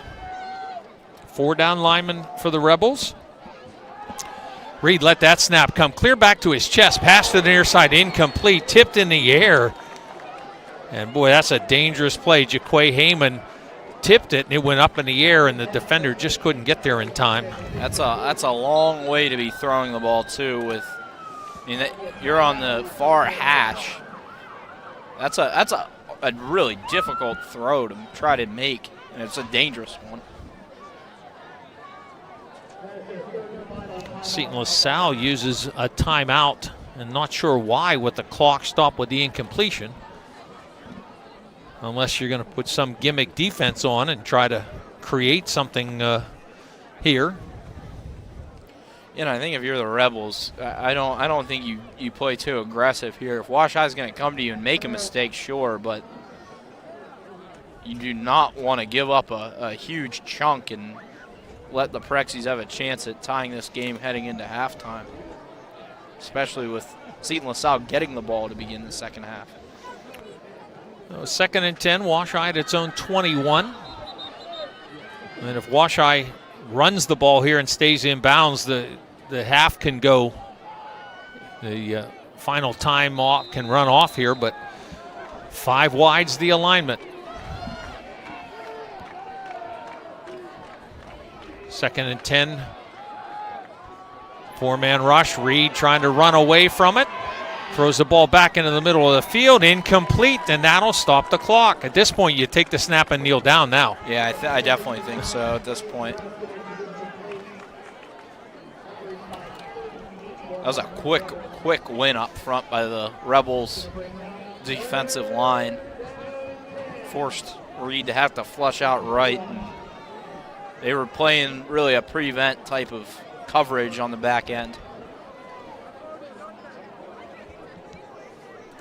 Tristan Reed, I have 3 of 10 in the first half. We're going 5 wide here. 5 wide again. Bold. 3rd down and 10 with 29 seconds to go. Reed handles the low snap, hands the ball off, and the play flag down. And the running back is down at from the 25 as well, but going to be a holding penalty. The clock will run once the ball's marked. Amir Nelson, the carrier. So going to go back to the 21-yard line and mark it off. And declined it, I think. Well, the clock's going to turn, so it doesn't. I mean, yeah. It can decline it, but the running play ended inbounds, so I can't believe that Washai didn't just kneel it down there, but the clock should turn, even though there's a penalty. The ready mark should wind the clock.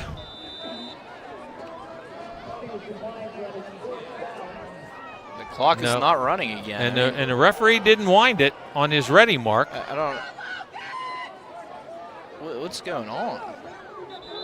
And I'm not.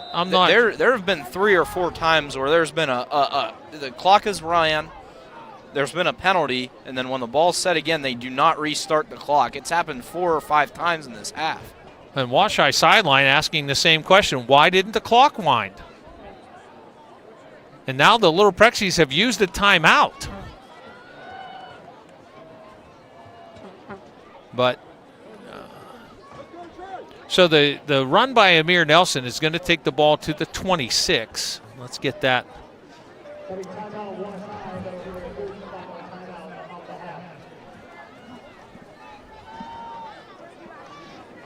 Well, we'll see. A couple of rules guys got to talk to tomorrow when we see them in our coverage of the W&J game. I mean, it's a running play, and you decline the penalty. Yeah. So if there's no penalty, then certainly the clock should have wound.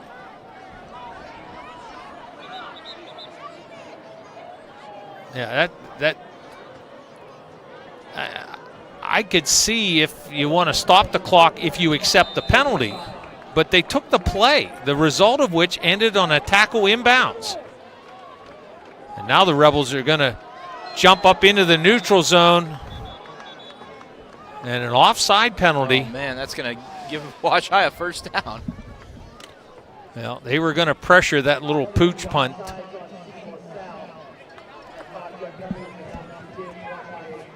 And now first down for the Little Prexies.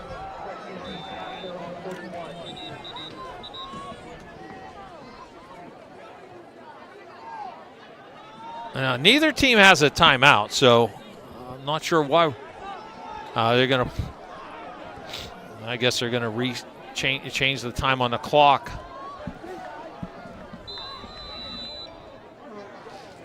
Okay. This is going to hash.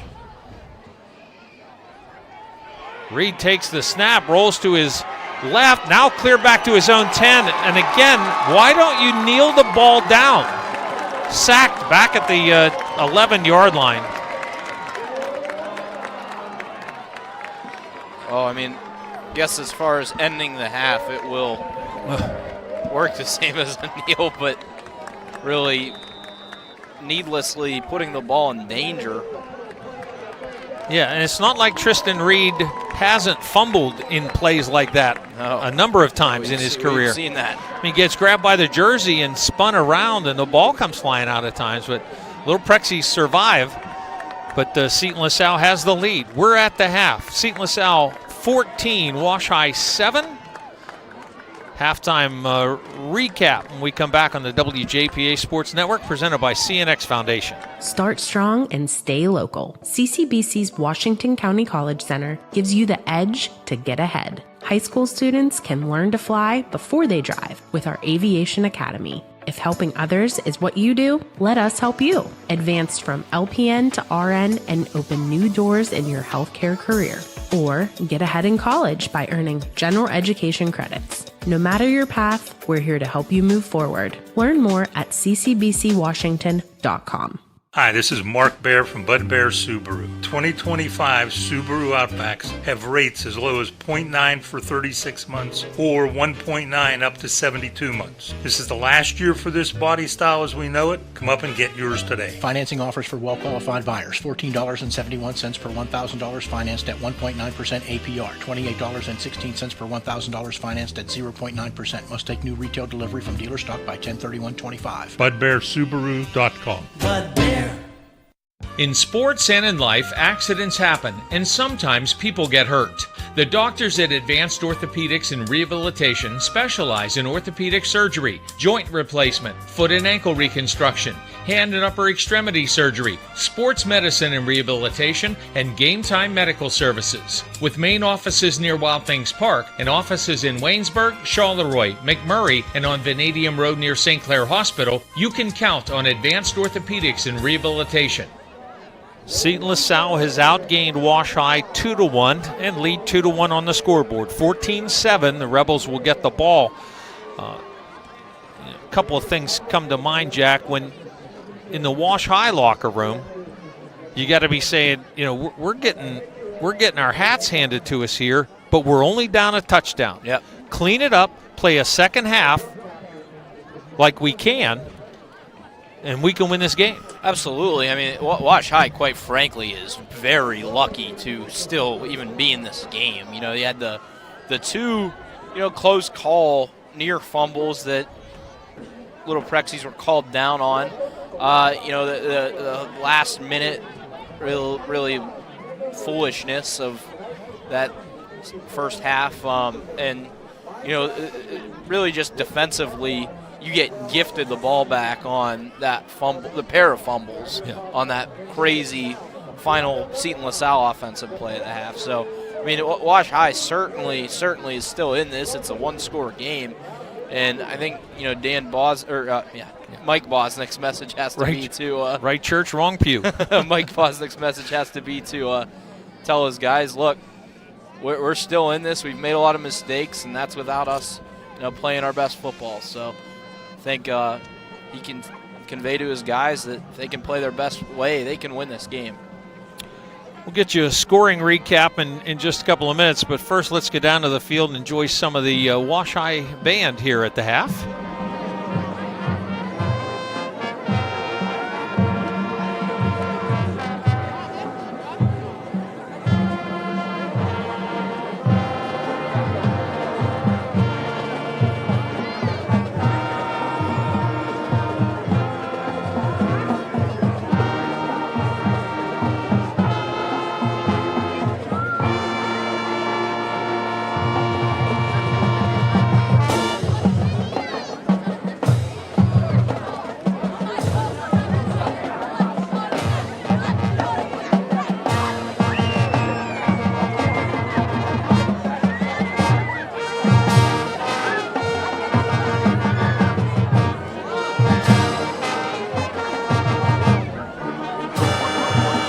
Star Wars action from the Wash High band.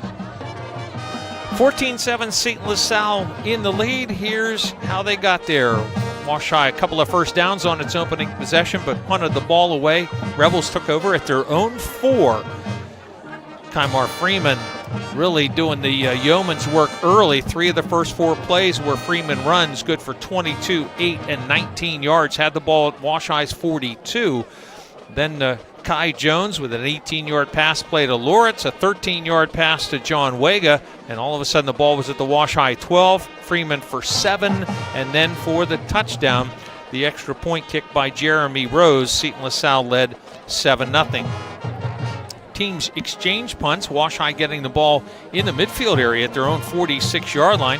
Convert third and short on a 21-yard run by Amir Nelson. Good to the Rebels' 25-yard line. Tristan Reed with a 7-yard run to the 18, and after an incomplete pass, looked like Reed was going to run around the right end, and Naraskovich broke open, and Reed just dropped it in a bucket in the end zone. Blaze Naraskovich with the 18-yard TD reception. The extra point kick by Tyler Crawford was good. 8:38 to play second quarter, and we were tied at 7. That didn't last long. The Rebels start at their own 33-yard line, convert a third down to midfield, and then a 4th and short with a 10-yard Freeman run to the 33.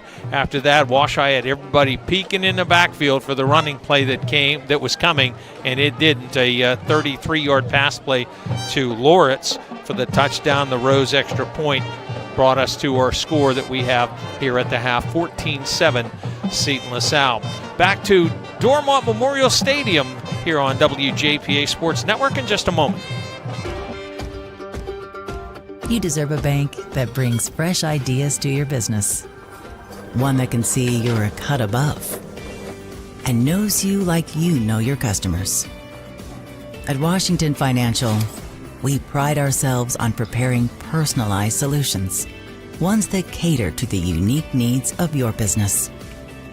Go with the bank that gets you. Washington Financial Bank. GG&C Drives Washington. GG&C Bus Company is looking for CDL drivers. Enjoy flexible hours and scheduling and paid training for new drivers. Drug screening and background checks required. For 50 years, GG&C has provided safe, reliable student and public transportation. They're always looking for school bus, van, and charter drivers and student monitors. Equal opportunity employer. Learn more at ggcbus.com or call 724-222-2320. Orthodontics isn't just for children. Orthodontics is for everyone. Choose Good Orthodontics. Doctors Bob and Ron Good and Dr. Cullen Doyle are board-certified specialists in orthodontics and facial orthopedics. Good Orthodontics has offices in Mount Lebanon, Washington, and Pleasant Hills. See all the good a simple smile can do. Call Good Orthodontics, 724-225-1114. Excellence is a good choice. Choose Good Orthodontics. Some unofficial individual numbers for you here at the half. Tristan Reed, 3 of 10 passing for 57 yards. Does have the one touchdown pass, his 9th of the season. On the other side, Kai Jones has hit 6 of 8 passes for 88 yards and a touchdown, his 6th TD pass this year. Kymar Freeman, the leader of the offensive attack for either team with 14 carries for 135, also has a rushing touchdown. Get this, 20 now on the season for Freeman. Seton LaSalle has run for 155 and passed for 88 more. They did have the game's only turnover and lead 14-7 at the half. Wash High 59 rush, 57 pass, 116 total, less than half of what Seton LaSalle. Rebels are going to get the ball to start the second half because they won the toss and deferred their option to the second half. Let's run scores that we have. It's been a long time since we had a score out of Memorial Stadium in Canonsburg, but it was halfway through the first quarter and Canemak led Central Catholic 3-0. Other score for you of importance in that 6A conference, Norwin leading Mount Lebanon 7-0. And now just as and that is at the half, and just as I say that about the Central Catholic Canemak, Central Catholic 31, Canemak 3, that's at the half. If those scores hold, if Canemak loses but Norwin wins, Canemak gets 4th place in the conference. If Canemak loses and Mount Lebanon wins, Canemak-Millen will be out of the 6A playoffs. In 5A, Peters Township rolling Bethel Park 20-0. Last word we saw there. Peters Township looking to finish the regular season unbeaten. They would lock up a first-round bye in the 5A tournament. Trinity leading Bell Vernon 20-7. I believe that game is at the half. Trinity looking to complete an unbeaten run through the Big Six Conference, and if they can handle things at the beach here tonight, leading 20-7. Wash-High Seton LaSalle 14-7. Rebels in the lead here. No updates on Waynesburg Still Rocks, Carleton Charleroi. That's a tough battle right there, Carleton Charleroi. Those two teams really struggling on the season, and hopefully both of them can get things turned around. Fort Cherry home tonight with Sarah Catholic and a tune-up for the two-time defending WPIL champion Rangers. Also in the Black Hills, this score of importance: Cornell 20, Monessen 14. The winner of that game is going to get one of the two wildcard spots. The loser may also get one, depending on how things work out. They'll be 5-5. Avella, if they lose, they'll be 6-4. But the one piece that always has to be considered, one, the WPIL does not think highly of the Tri-County South, even though they built the league. They hold that against teams in the Tri-County South, yet they scheduled those teams into that league, and that's never been a fair thing in my estimation. But you have that. But the other thing is that that Avella, with 6 wins, will have beaten Mapletown twice, and that will be a consideration. Yeah. So. But I do know that the league heard all kind of noise last year when they put Rochester and Brentwood in and left Carmichael's out. And Carmichael's had a 2 games better record than either of those two. So we'll see how that shakes out tomorrow. Bentworth is leading Avella. That's 28-0 at the half. And the California Jeff Morgan game, I think the last score I saw was 14-12 California at the half, though. I just asked for that, and John checked that for me. It is Jeff Morgan 14, California 12. Because I saw earlier I had 12-6 California, and I was just, unless there was a safety, I was having trouble getting California to 14, but it's 14-12 Jefferson at the half. And here's the skinny on that game. If that holds, if Jefferson wins and Bentworth wins, Bentworth's the one out of there. There's a 3-way tie, but Bentworth would win the tiebreaker and be the 1 seed out of there. And then it would be Jefferson 2, California 3. The Trojans can go from 1st to 3rd in one night. Best Center leading at West Green 14-6. Carmichael's 22, Mapletown nothing. And I think that's all the scores of major importance that we have for you at the moment. Before we go to the PAC football report, we're going to let's go back down to the field in the Seton LaSalle band for just a moment.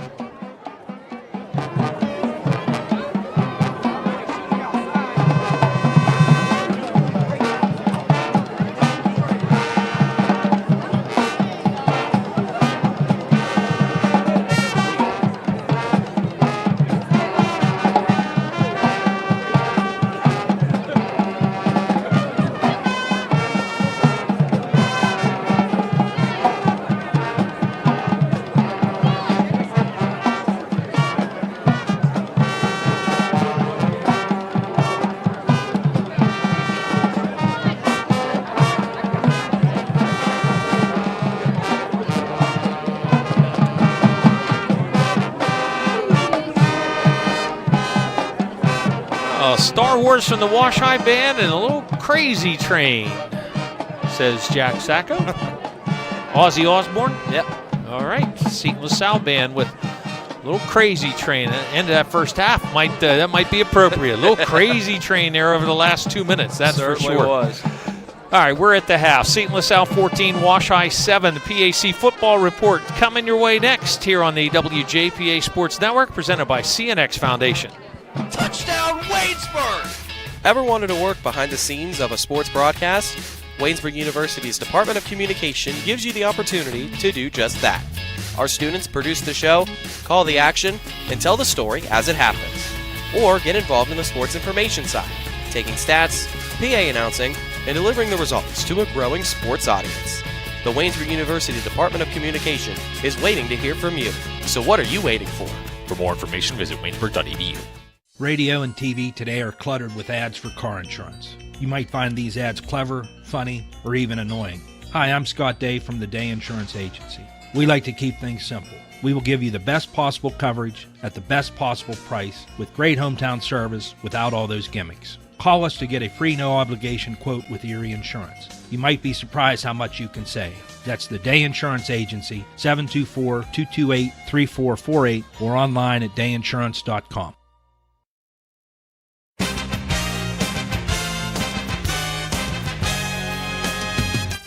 Welcome to the PAC Football Report for October 25th, 2025. I'm Joe Onderko. This week we will take a quick look back at last week's football action in the President's Athletic Conference. We're also previewing Week 8 games this Saturday. Washington and Jefferson remained unbeaten in PAC play following a 56-10 road win at St. Vincent. 4 teams have one league loss, including Geneva, which improved to 4-1 in the league following a 62-20 blowout at Waynesburg. Grove City won its third straight contest, 42-6 at Allegheny. Westminster celebrated homecoming with a 48-6 win over Teal. Finally, Hiram earned its third win at Bethany, 42-21. Case Western Reserve had the weekend off. Offensive Player of the Week honors in the PAC in Week 7 again went to Geneva junior quarterback Caleb Romano, who threw for 373 yards and 4 touchdowns at Waynesburg. Defensive laurels went to Grove City senior linebacker Caleb Brubaker, with 11 tackles, including 2 for losses and a QB sack at Allegheny. Special teams recognition went to Westminster freshman wideout Gianni DeSora, who posted an 83-yard punt return for a TD versus Teal. Newcomer of the week was Westminster freshman quarterback Quentin Good, who threw for 324 yards and 4 TDs in his first career start versus Teal. The Week 8 slate again features 5 league matchups, while St. Vincent has the bye. Longtime rivals renew acquaintances as 4-2 Westminster travels 14 miles down Route 208 to face 4-2 Grove City at Thorn Field at 1 p.m. It's the 107th all-time meeting between the Presbyterian schools since 1892.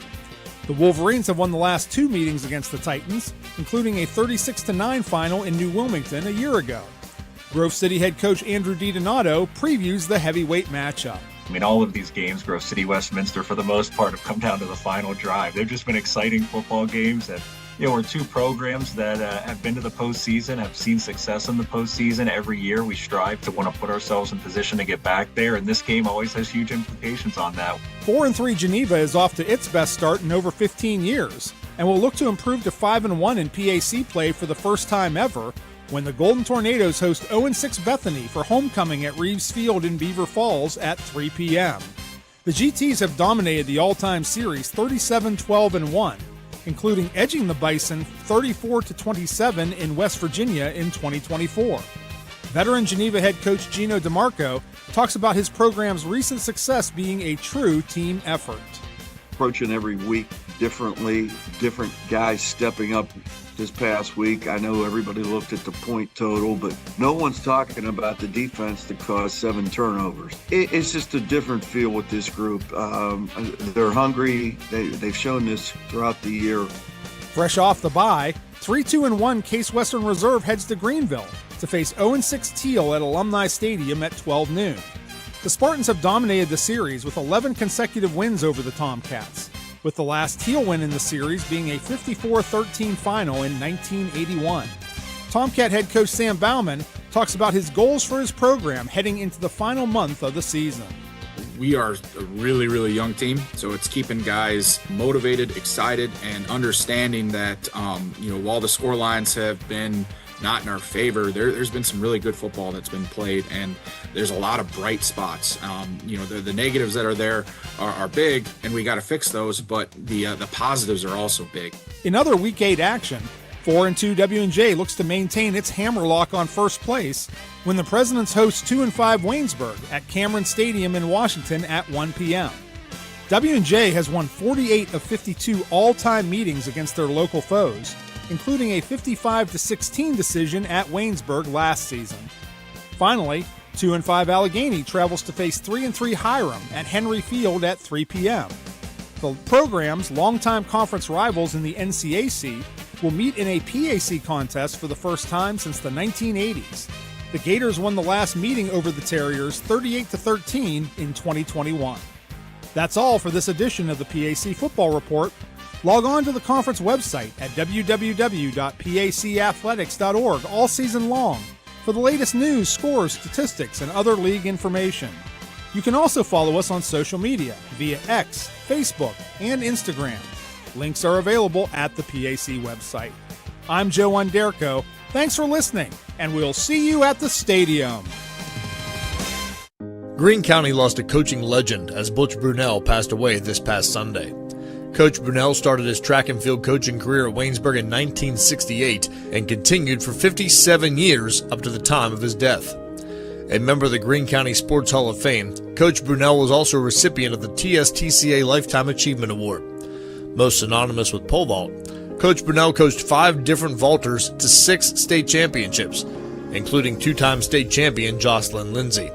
He coached another 12 state place winners, 18 WPIL champions, and 32 WPIL place winners. Coach Brunell is survived by his wife Jan, son Jeremy, daughter-in-law Leanne, and grandsons Jackson and Tanner. His contributions to the Waynesburg community as an educator, mentor, and coach cannot be overstated, and he'll be sorely missed by all who knew him. Butch Brunell was 81.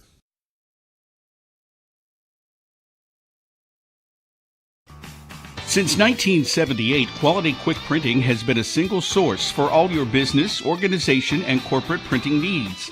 A full-service digital document solution center, high-speed digital copying, large format, design and finishing, direct mail services, and so much more. Call their print solutions specialists to help with your next project.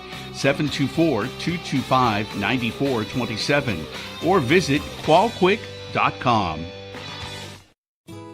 Friday night lights bring our community together, but too many families in Washington County are being torn apart by opioid addiction. I'm Commissioner Electra Janis, and I want you to know you're not alone. Help is here. If you or someone you love is struggling, call our confidential helpline today at 724-228-1234. That's 724-228-1234. Together, we can fight addiction and build a stronger future for Washington County. Back at Dormont Stadium, both teams are back on the field.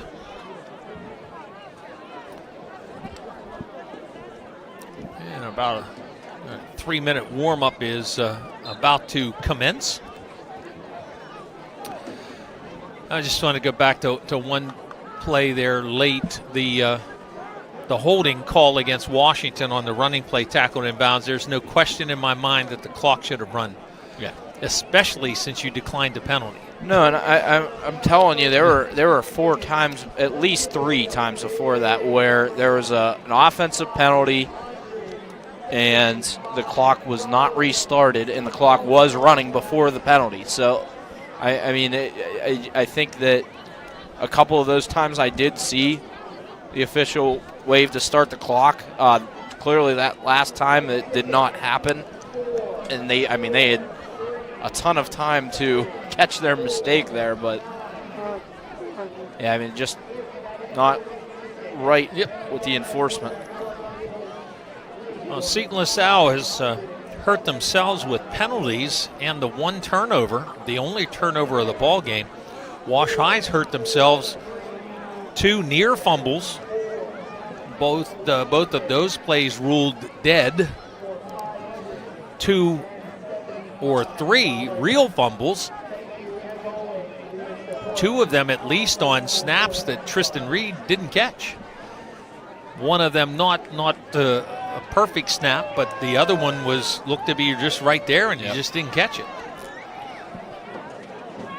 Yeah, I guess that's more of a factor in a game like this when the weather changes. You're not used to your hands maybe shaking or being as solid as it is when it's this sort of temperature out. But you living in Western Pennsylvania, you have to be ready for that. And here's the other thing.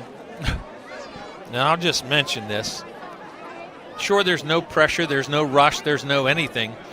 But Jeremy Rose just kicked a 45-yard field goal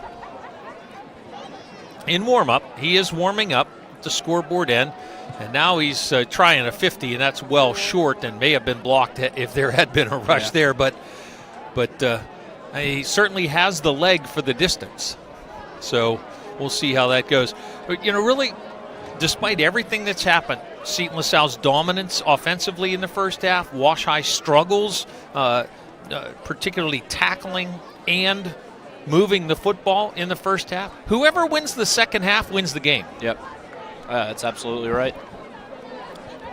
I mean, you said it, Seton LaSalle doubled up Wash High in terms of yardage.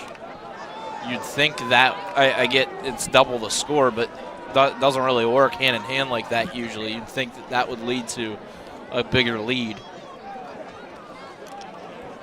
Yeah, Wash High will kick off. Seton LaSalle will drive toward the scoreboard in this third quarter.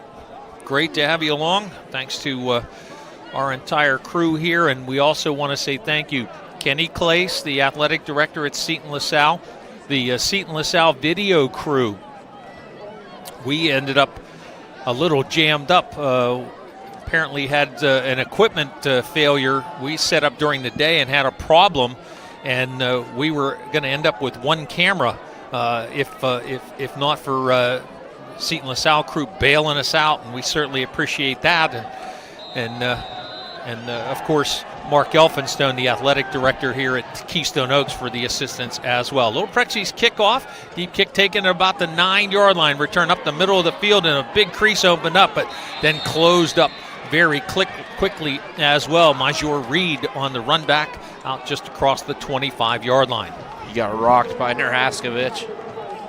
Like Reed maybe didn't cleanly catch that, but he got it enough to where there was no bobble or anything. But 19 on the run back from the 9 to the 28. It was a huge drive for both teams. If you're Wash High, you're really looking to get a quick stop. Don't let Seton LaSalle get any of the momentum they had back. A couple of notes too. Jones, the quarterback, sophomore. Freeman, the running back, sophomore. Freeman gets the handoff. He's coming around the right end and ran right into the hands of Isaac Charnick, and Charnick did not lose him this time. Yeah, and honestly, it looked like Charnick kind of had his jersey grabbed that time by the tackle Landon France, but he still was able to force Freeman back in and make the play.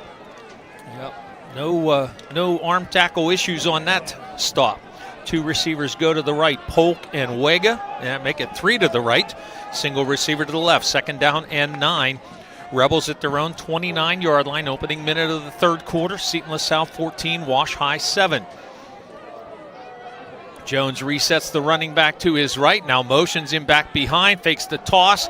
Jones slipped off of backfield contact. Going to get forward for about 4. Close to the 33. So third down and a little more than 5. That was Wilson who had a shot at him in the backfield. Jones was able to run through that, but the white jerseys were able to rally over. Third down and 5 at the 33. Trips bunch to the right side.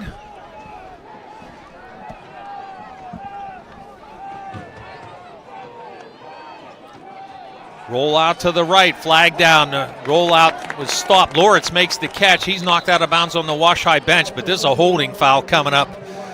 Just a flat-out sprint rush and forced a holding penalty, and referee tossed it right away. Yeah, and I don't think if he runs that way, that hold happens, but Grooms once again timing up the snap very well. Gets past the tackle, and the tackle, seeing that his quarterback's coming that way, Grooms trying to turn, then the tackle grabs him. Yep, we saw a holding penalty impact in the first half. 55 yards on 6 penalties against Seton LaSalle in this game. Now 3 holding penalties, couple of false starts, and the early penalty, the DPI, defensive pass interference. 3rd and 15, back at the 23. Running play to the right side. Freeman cuts it further to the right and has nobody in front of him. 35, 40, 45, and finally taken down at midfield. That's bad defense right there from Wash High. You cannot give Freeman that much room to operate. And, I mean, just getting bullied on the perimeter, really.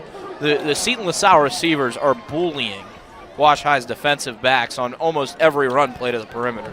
27 yards on 3rd and 15.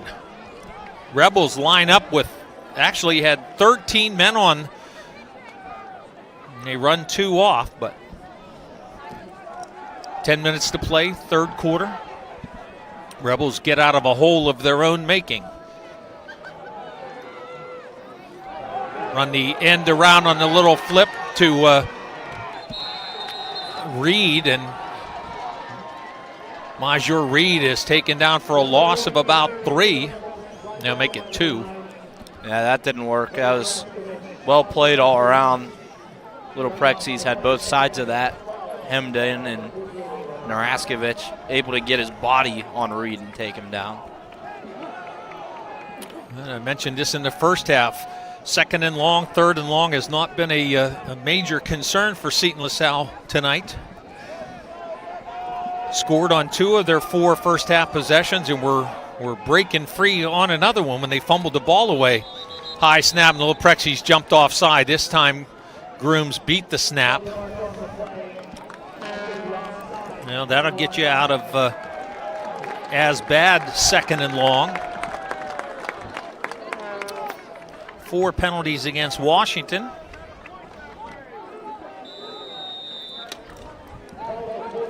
Six on Seton LaSalle, 4 on Washington. Correct me if I'm wrong. Clock should be running right here. Yes. False start, or, yeah, the clock was running. Should be running. Once again, not running. No. Yep. Jones with a play fake, rolls and launches the ball downfield. Receiver caught almost in the exact same spot. Touchdown, Matthew Brodzinski. What a throw by Jones. That was a dot on the run, really across his body. He slings that almost, I mean, when considering how far across the field that had to come, that's almost 50 yards in the air, really on a rope. What a throw. 47-yard touchdown pass. 2nd of the night, 7th of the season. Wash High player is shaken up.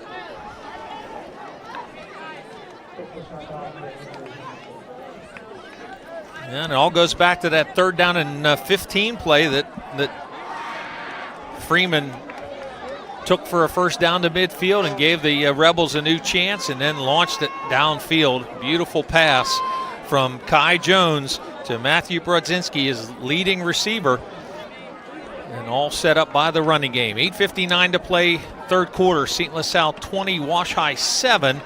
Isaac Charnick, the injured player, a little gimpy on the right leg, it looks.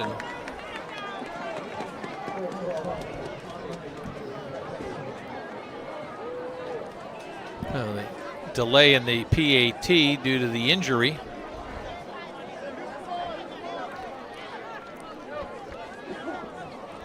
Well, the Rebels take the second half kickoff and overcome some adversity of their own making and get another receiver beyond the coverage. Yeah, and I mean, that's one, honestly, the touchdown is a more acceptable play than the long 3rd and 15 conversion on a run where just weren't able to shed a block and tackle. Jeremy Rose for the PAT. Snap, hold are good. The kick by Rose is good as well. Now 45 successful PAT kicks on the year. 21-7 Seton LaSalle, just under 9 minutes to play in the 3rd. Kickoff on the WJPA Sports Network. My dream field has a scoreboard with a giant TV. My dream field has dugouts for our mascot to dance on. My dream field has lights to play at night. And a duck pond. CNX is making dream fields come true by donating millions of dollars throughout Appalachia. Nominate your field at cnx.com/dreamfields. Don't fall behind on your home improvement projects. Let First Federal Savings and Loan of Greene County help you with the heavy lifting before winter. First Federal gives you all the tools you need with FHA Title I home improvement, home equity, construction, and owner-builder loans. With offices in Washington, Greene, and Fayette counties, your loan stays here. Apply in person or anytime online at ffgc.bank. First Federal Savings and Loan of Greene County. Member FDIC, Equal Housing Lender, NMLS 458729. Seton LaSalle up on Wash High 21-7. The kickoff is booming, and it's going to hit inside the 10 and actually bound out of bounds. Illegal procedure, kickoff out of bounds. Couple of scores for you. Trinity now 27-7 up on Bell Vernon, and Bentworth has triggered a running clock at home tonight against Avella. Chartiers Houston in a non-conference leading Northgate 34-7. The Bucks with that incredible second half comeback and the walk-off win that we had a chance to call for you last week. Yeah, going to the playoffs. That was an insane ball game.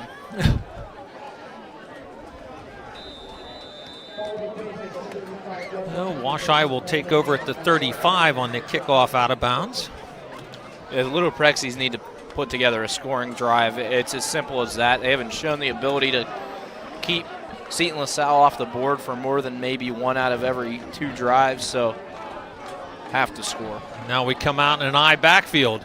Tailback gets the call, running play over the right guard and hitting up in there for about 3. There's Walker. Yeah, and when you get stopped, when your feet go flat, and then it's tough to get going again. Yep. Walker credit for 3 yards, second down and 7.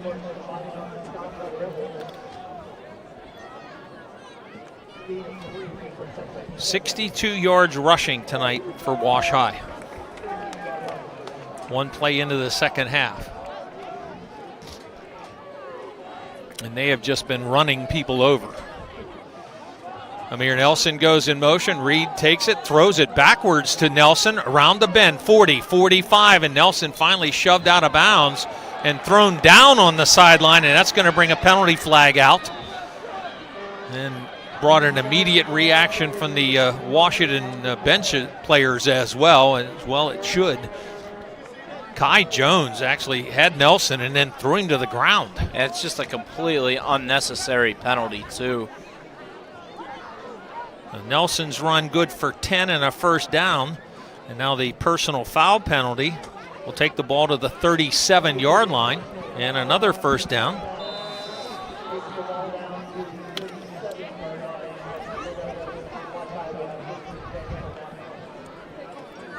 You know, just to harken back to, we were talking about the Chartiers Houston game last week. That's what allowed the Bucks to get back in the game with 15-yard personal foul penalties. First and 10, Washington at the Seton LaSalle 37. Nelson goes in motion. This time, quick hitter to the fullback. Carry inside the 35, got close to the 30. Not going to get credit for that, I don't think. But we'll pick up about 6, maybe 7. And it's Javon Woods ran out of a shoe tackle to the 31, so gets 6.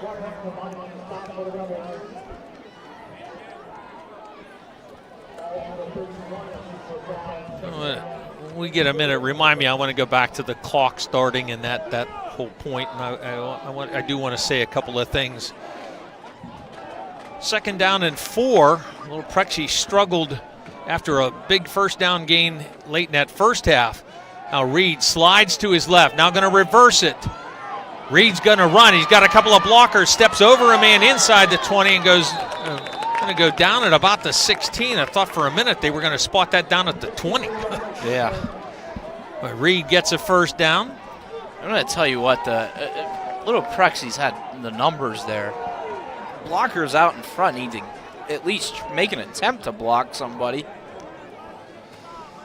Yeah. Just a little education note. Several fans are calling for a hurdling play. The player he stepped over was on the ground. Not just his feet, but was on the ground. That's not hurdling. Hurdling is when you jump over a player who has only his feet on the ground. And we saw that last week too, and that wasn't called. 1st and 10 at the Seton LaSalle 18. Reed up under center, hand to the tailback. Inside the 15, the 10, and running people over. Going to get about 8 on that carry. Trenton Grooms. Straight ahead run there. Wash High trying to answer. That was a nice run. Pounded it in. And that was the first carry of the night for Grooms. Yep. He's been a little buggered up with injury. So. Indeed. And I actually heard earlier in the week I didn't think he would play tonight. Yeah, he was listed as doubtful with what we got. 2nd down and 2 at the Rebels 8. Reed looking things over, steps under center, fullback. Woods gets the call, and Woods pushes the Powell to about the 7.5. Should be a first down. Yeah, it's an effective carry, no messing around. They're going to put the ball at the 7. Woods run good for 3. Little Prexies have moved the ball 58 yards in 6 plays. Aided with the personal foul penalty, but a chance to get back to within 1 score with about 18 minutes to play at this moment. Woods and Grooms in an eye stack behind Tristan Reed. Toss to the left side to Grooms. Hit at the 5 and pulled down at about the 2.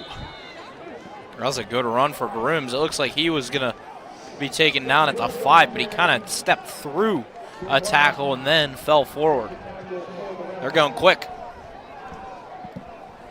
Well, this is almost always tush push, and it's going to be... They got caught too many men. Reed. And there is a flag down. Now the Rebels trying to sub on defense. And they didn't get the 12th man off, so... Half the distance penalty will put the ball at the 1. Illegal participation.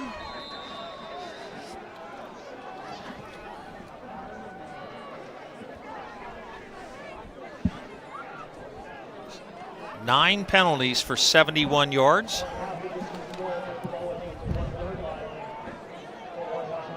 Amir Nelson, wide receiver this way. Blaze Naraskovich to the far side.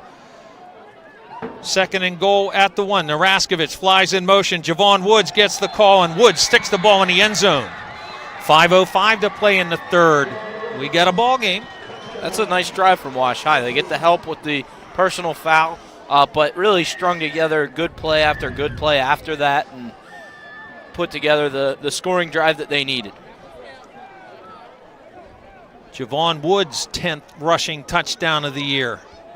A 1-yard effort.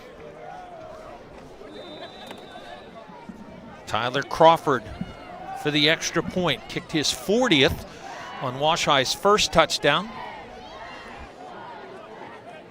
Noah Patton to hold. Good snap, hold, and kick. Gets inside the right upright. Seton LaSalle 21, Wash High 14. Kickoff on the WJPA Sports Network, presented by CNX Foundation. For Sunny Days In-Home Care, John Bennett. We go into individuals' homes and provide non-medical care for mainly senior citizens, but also people with disabilities. We do stuff like bathing, grooming, meal preparation, take people to doctor's appointments. Someone needs a little bit of assistance to help them stay in their home instead of going into a facility, and we like to come in and be the people that do that for them. Sunny Days In-Home Care, providing compassionate care for your loved one in the comfort of their home. Find out more, sunnydaysinhomecare.com. Start strong and stay local. CCBC's Washington County College Center gives you the edge to get ahead. High school students can learn to fly before they drive with our Aviation Academy. If helping others is what you do, let us help you. Advance from LPN to RN and open new doors in your healthcare career.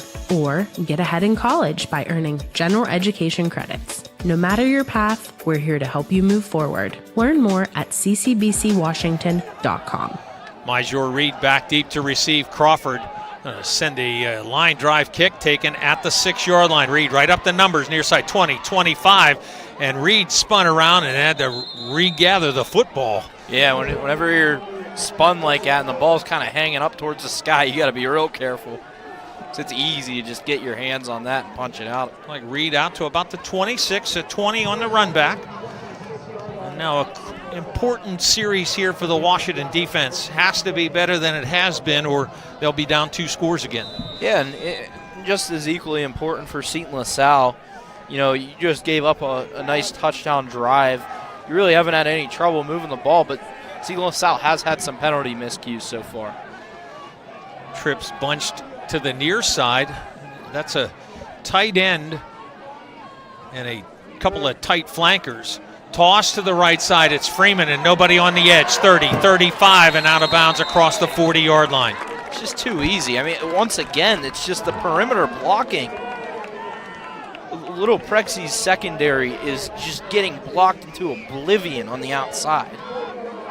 Freeman run for 14 as he approaches 180 rushing yards. A couple of score updates quickly.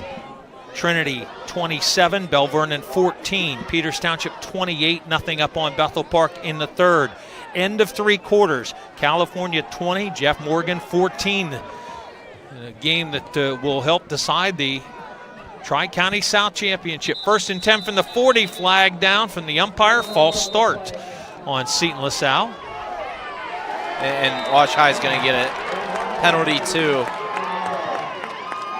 Yeah, it's a bad penalty. I mean, it's a good call, but one you can't take. Tight end and a defender were locked up. They went on with the play, and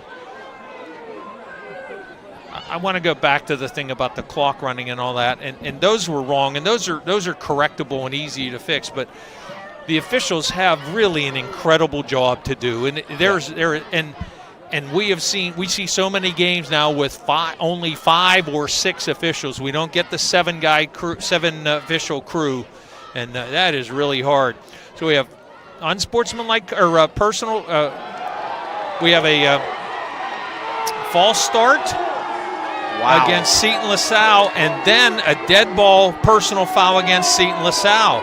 So it's going to be 1st down and 30. I'm going to be completely honest with you. I 100% believe it should have been against Wash High. Charnick and I think it was the tight end there. It played through it, and Charnick kind of got pancaked down, and he kind of grabbed the leg of the blocker. Well, this is a situation the Washington defense has to get off the field.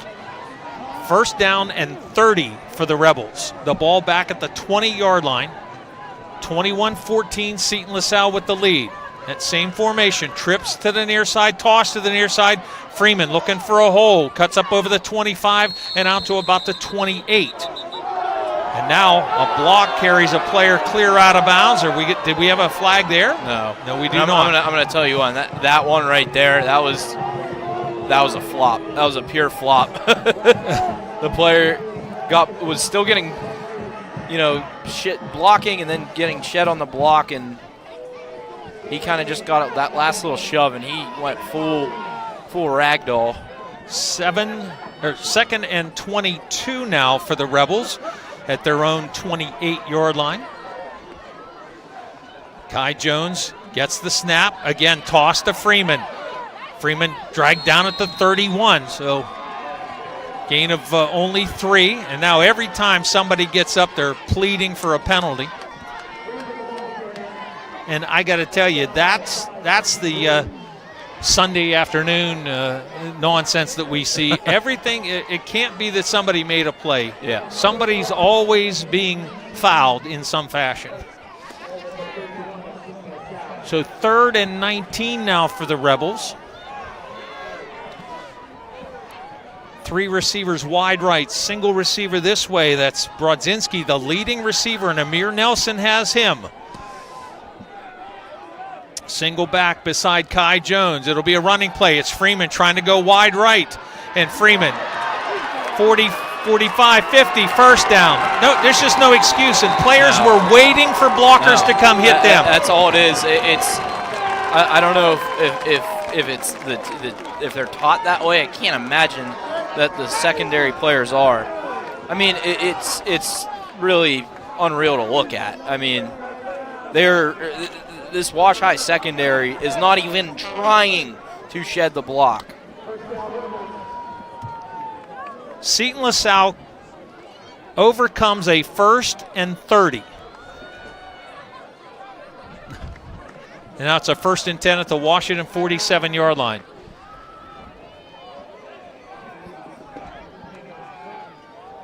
Running play, Freeman up the middle, hit, spun off of that. Going to get forward for about 4 yards to the Washington 43. I wouldn't even run it inside. I'd run it outside every single play to make Little Prexi's the secondary defenders have to try to make plays because they've not done it.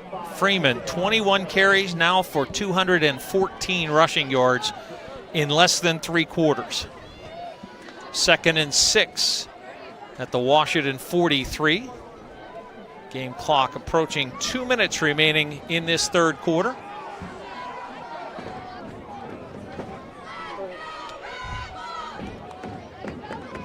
Freeman again, straight ahead, running out of tackles, 40, 35, delivering hits himself inside the 25-yard line.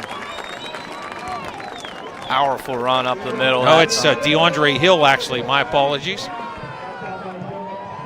Good run for Hill. Fresh legs, and he showed it.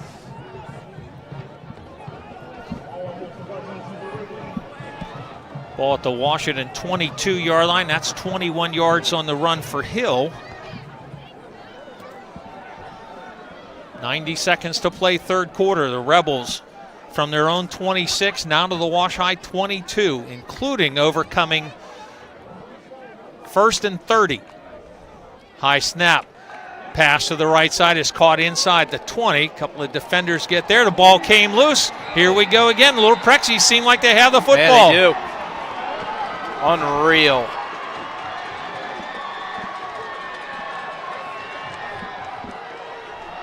I think it was Hill. We'll get another look here on the replay.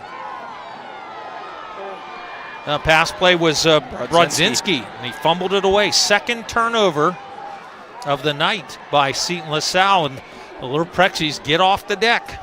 Yeah, it was on the recovery for Wash High, Tristan Reed. Wash High will take over at the 17-yard line. 1:13 to play, 3rd quarter. 5-yard completion and the ball lost on the fumble. And whistles going to stop action. And Wash High going to have to use a timeout. 1:13 to play, 3rd quarter. Seton LaSalle 21, Washington 14. Back on the WJPA Sports Network, presented by CNX Foundation. Hi, this is Mark Baer from Bud Baer GMC. We are professional grade. 2025 GMC Sierra 1500 Elevation Edition Crew Cab with a Turbo Max engine. Total savings 20% below MSRP, a value of $12,031. Savings include $5,431 average finance savings with 0% financing for well-qualified buyers. $3,500 owner loyalty for current eligible Buick and GMC owners and lessees. $1,350 engine credit and $1,750 bonus cash. BudBearGM.com. Washington getting help with Seton LaSalle's fumbleitis. The Little Prexies on the sudden change have to use a timeout. Yeah, I mean, that's something that'll come from when you have really vast majority of your offense also on defense. A couple of more score updates. Peters now running clock at Bethel Park 35-0, but Bell Vernon to within 6 of Trinity, 27-21 Hillers. Washington 1st and 10 from the 17. I backfield. Reed up under center. Hands to the tail. It's Jamari Walker. Bounces off of that. Walker out across the 20 to the 21. Going to get about 4. Good carry. It looked like Walker was going to be held up right at the line of scrimmage, but he was able to really spin through contact and pick up solid first down gain of 4. Good to have you along. WJPA FM in Washington, online WJPA.com. And our YouTube channel, WJPA Sports Network. The center 20, West Green 14. That's at the end of 3. Washington 2nd down and 6 from its own 21. 30 seconds to play in the third. Teams have traded scores here in this third quarter. Reed with a play fake, rolls right, dumps the ball off, caught, 25, 30-yard line, and just obliterated. The ball came loose, and it's going to be ruled Seton LaSalle ball. And no question that I think it was Cook, or Woods, was up as that ball came out. It was the big hit, just jarred it loose. And really the last thing Wash High could have is just to give it right back. Well, actually the hit didn't, but the reach in and pull the ball out. Scott, show us that one more time, would you? Just watch here right at the end. See the roll out, the dump off, and Woods has it. And as he gets to the 30, he stops, and Kamar Johnson rips the ball out. Yeah, and those are hits that he's delivering defensively that Wash High's not putting those kind of hits on defensively. Quite frankly, I don't know why Woods is cutting that back in. There were no yards to gain by stopping there. Now Seton LaSalle to try to take advantage of Wash High's first turnover of the night. High snap, ball's on the ground again, and the Little Prexies try to get to the loose pigskin. Jamari Walker was there. The Rebels say they're back on it, and it is going to be 2nd down, and the quarter's going to come to an end. For some reason, the clock has stopped again. Yeah, there's the no clock reason. should not be stopped. Yeah. And that's on the press box. They need to know to not stop the clock whenever it's not signaled to stop the clock. And injury at the moment. Tend to the injured Seton LaSalle player. Clock showing 7 seconds, so I guess we'll put that back on there. Yeah, and certainly would have ticked down to 0.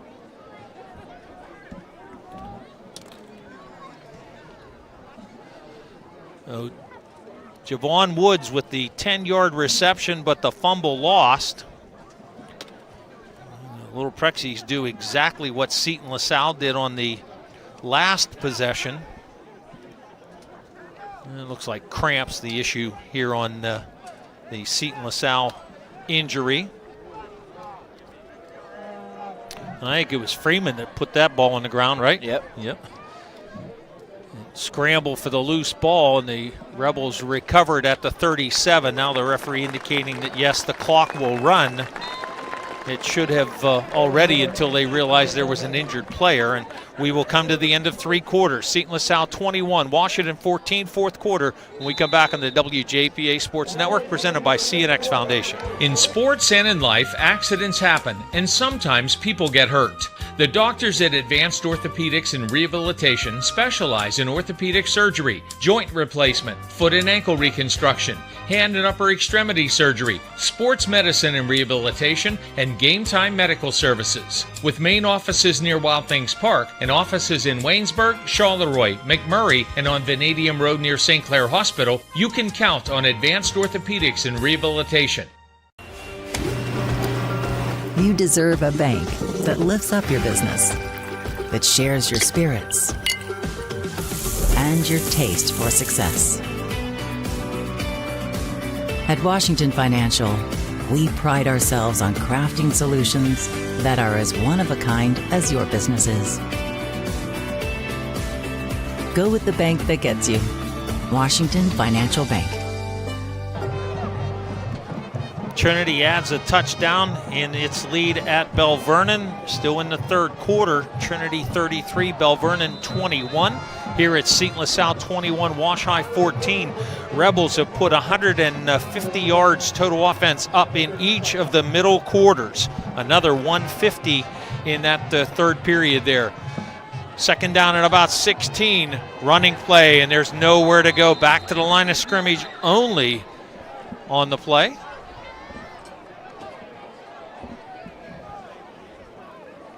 And Freeman got spun around.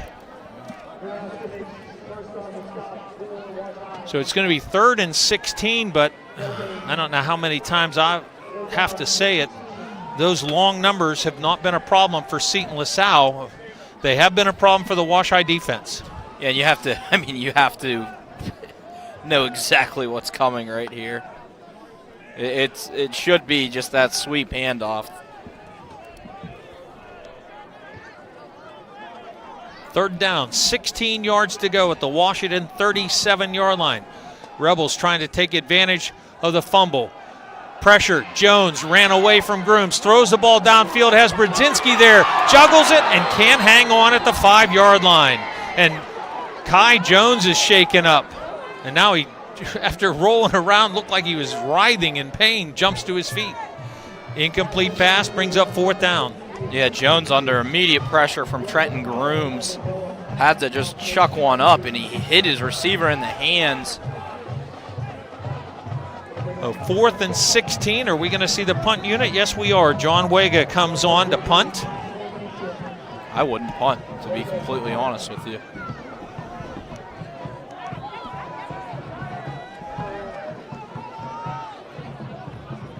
Wash-High back, 2 guys back to receive.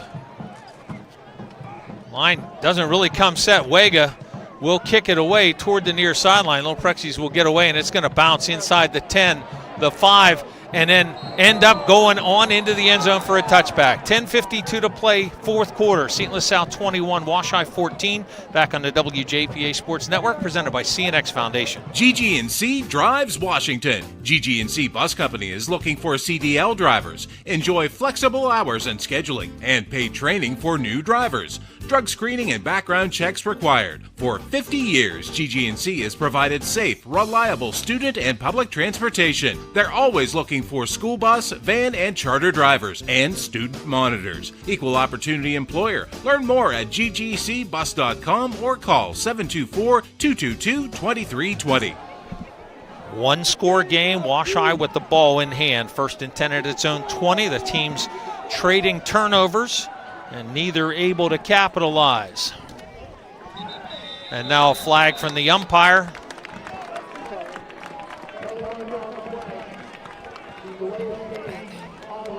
Wash-High comes out of the touchback timeout and is guilty of delay of game. It's just not something that can happen if you want to have a chance in a game. And I feel like I've said that enough, and Wash-High clearly has a chance in this game, but it's been in large part due to some gifts from Seton LaSalle as well. Well, the 2 fumbles, no question.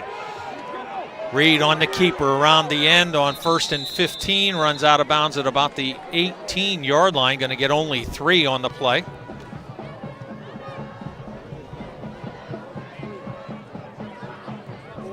Second down and 12. Tristan Reed, who came into the game averaging better than 10 yards a carry, has 6 yards on 9 carries tonight. Yeah, a lot of that damage was on the last play of the first half, but it's been tough sledding on these other plays, to be honest as well. 2nd and 12. Eye set behind Reed. Jamari Walker, the tailback, gets the call, looks for a crease, got forward to the 20, the 21, and wanted to run out of that, but whistle's blowing at about the 22. So 4 yards on that run, but 3rd down and long for Washington. Yeah, you gotta get your best play right here. No reason to wait. Whatever 3rd and long play you're most confident in has to be the call right here.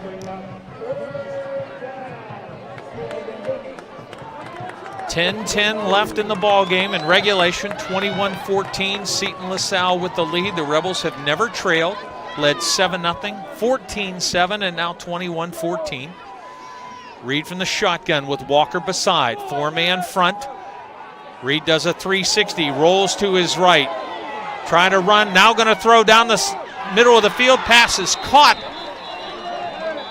And out of bounds over on the far side. It's Amir Nelson. Is there a holding penalty? Yep, it's the right call. Yep.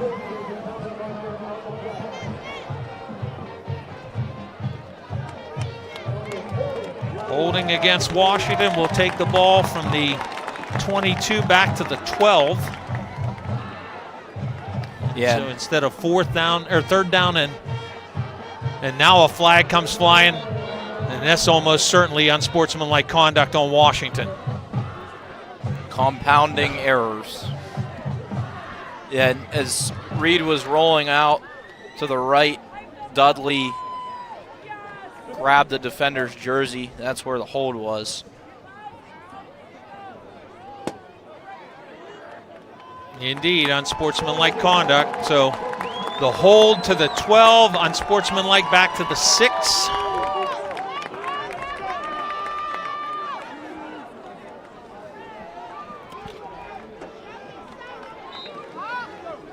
Unbuttoned. Nope. That's just the simplest way in football terms I can say it. Has not been a clean game. Really for either team, especially for Wash High. 3rd and long, and Reed's going to punt the ball. And it's going to get out in the midfield area and take a Washington bounce across the midfield, and will be smacked. Now you got to go cover the ball. Here's the thing: the officials blew that dead when they touched it, but you shouldn't blow it dead. I mean, Seton LaSalle can come back and pick it up without peril. Yep. But it was blown dead, and that's going to end it. So the Rebels take over at their own 46-yard line. 9:26 to play in the 4th. I'm going to say this. I don't think I can ever agree with a 3rd down punt in a game that you are trailing in the final quarter. All right, 1st and 10, Seton LaSalle at their own 46-yard line. The Rebels try to salt it away here, use up clock, but get points. 1st and 10, running play. Freeman bounces it outside. Freeman taken down, and good tackle there by Amir Nelson. He went right for the legs and took Freeman down, but a gain of about 6. That's really one of the first times all game that we have seen Wash High's defensive backs be able to make a play on Freeman that wasn't way downfield. And the Rebels right to the line of scrimmage. Eligibles all look to the near sideline. The tight end part of the bunch of 3 here. Freeman's going to take the handoff and right up the middle, 1st down and more, inside the 45 and down at about the 41. I haven't seen Wash High get gashed like this in the run game since their matchups last season against Steel Valley, when it was Donald Barksdale did the damage in those games. Very similar type of look to it today with Freeman. Avonworth did it to them in the WPIL championship game prior to the pandemic. But, it's a 1-score game. The Little Prexies just have struggled to get off the field on 3rd and long plays. Jones fakes the toss, tries to run the far side, and got tripped up just as he got through the hole, and goes down, but a gain of about 4. If that little heel tap doesn't happen, he's gone. Yeah, and that was Woods just smacked his feet out from under him. If Jones somehow comes down, keeps his footing, he's probably going all the way for 6. This time he goes for 4 yards, 2nd down and 6. Game clock now approaching 7.5 minutes remaining. 21-14 Seton LaSalle. Winner takes the Century Conference Championship and almost certainly a 1st-round bye in the playoffs. Hand off to Freeman, gaping hole, 30, 25, bouncing to the outside, cut back inside the 15 and down at about the 10.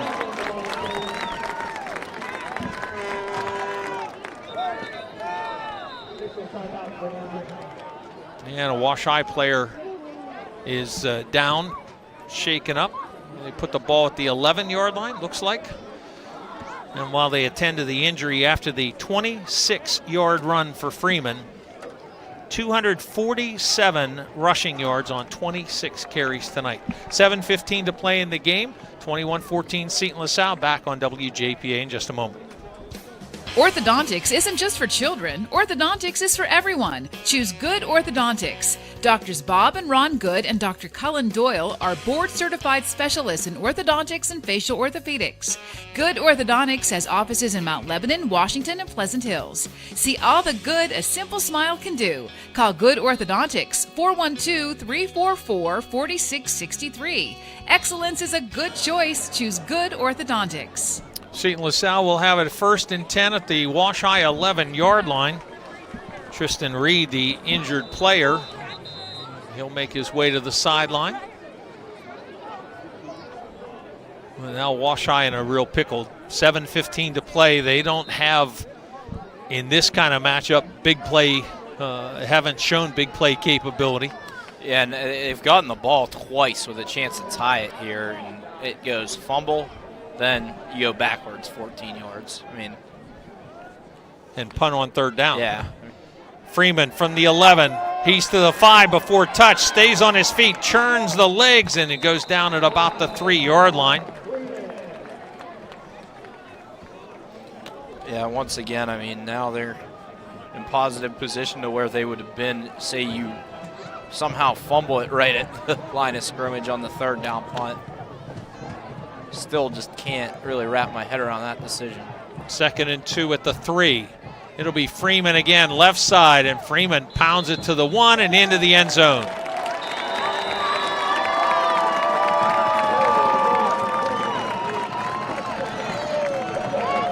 .6:24 to play in the ball game. The Rebels back up by 2 scores.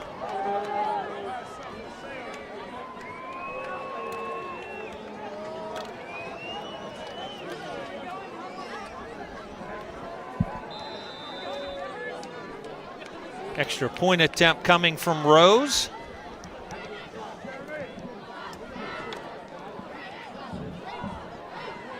Jack Mead, the backup quarterback, to hold. Flag down from the umpire, and typically that would indicate movement on the line protecting, and that is the case. A dozen Seton LaSalle penalties.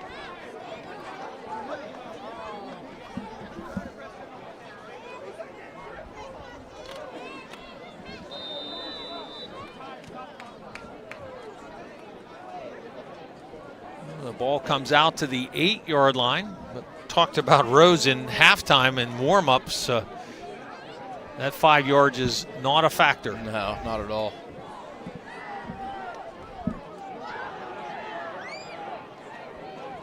Mead ready for the snap again. A little high this time, and the kick is blocked.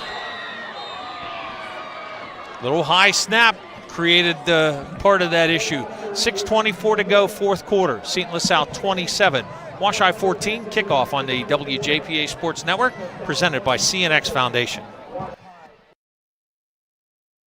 Touchdown, Waynesburg! Ever wanted to work behind the scenes of a sports broadcast? Waynesburg University's Department of Communication gives you the opportunity to do just that. Our students produce the show, call the action, and tell the story as it happens. Or get involved in the sports information side, taking stats, PA announcing, and delivering the results to a growing sports audience.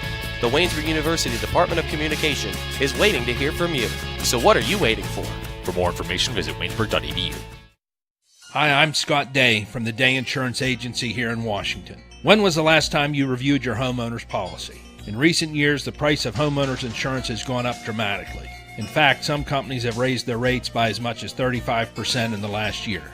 If you haven't reviewed your coverage lately, now is the time. You might be surprised at how much you can save. Call us at 724-228-3448. Visit us online at dayinsurance.com or stop by one of our offices in Washington or Hickory.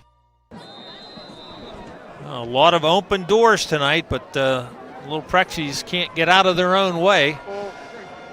Kickoff is taken at the 10-yard line. Return to hash marks far side now, out to the numbers and up the sideline. 35, 40, 45, one man with a chance, and stepping out of bounds inside the Seton LaSalle 45-yard line. Huge return for Naraskovich, I believe. See, that was...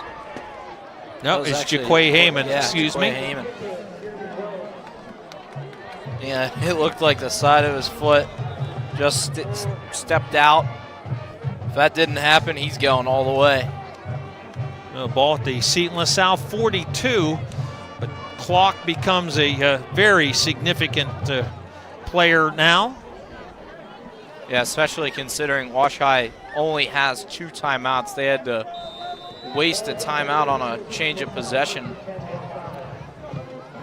Couple of finals, Beth Center 26, West Green 21, as those two finish the season. Actually, I think Beth Center is pulled into a tie for maybe 4th place in that league with Carmichael's and Avella.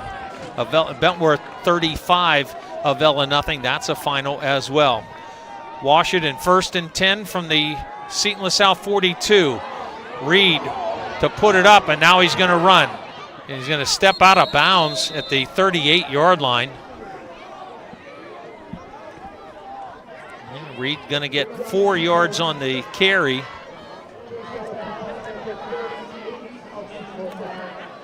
And now California has gone final. The Trojans beat Jeff Morgan 36-14, toss a shutout in the second half. 24-0 California in the second half from trailing at the half with the Tri-County South title on the line. So it's going to be Cal 1, Bentworth 2, Jeff Morgan 3. And it looks like Carmichael's, Avella, and Beth Center are going to tie for 4th.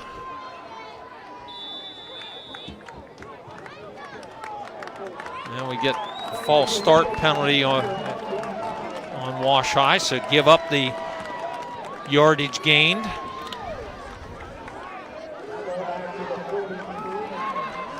Yeah, those are a killer. I mean, the 4-yard gain on first down in a situation like this already is, it's fine, you'll take it, but it's not the best gain. And then you just go and lose it all plus a yard. 2nd and 11 at the 43 now. Reed will dump it off. Trying to get to the ball, Amir Nelson. It's going to be ruled a catch at the 30-yard line. Not a well-thrown pass, and Little Prexies may be lucky that Reed wasn't completely over the line of scrimmage. Yeah, it was really close. We'll see it here. Line of scrimmage, the 43. It looked like maybe his back heel was not over it. 13 yards and a first down.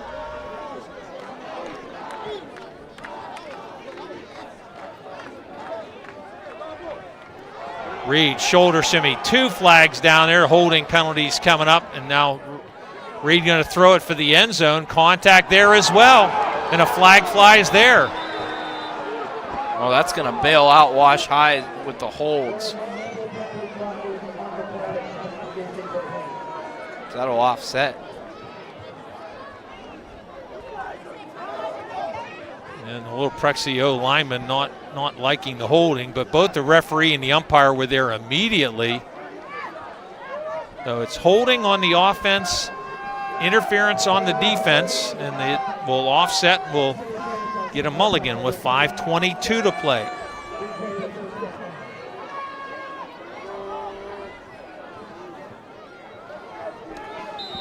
A 1st and 10 at the Seton LaSalle 30-yard line.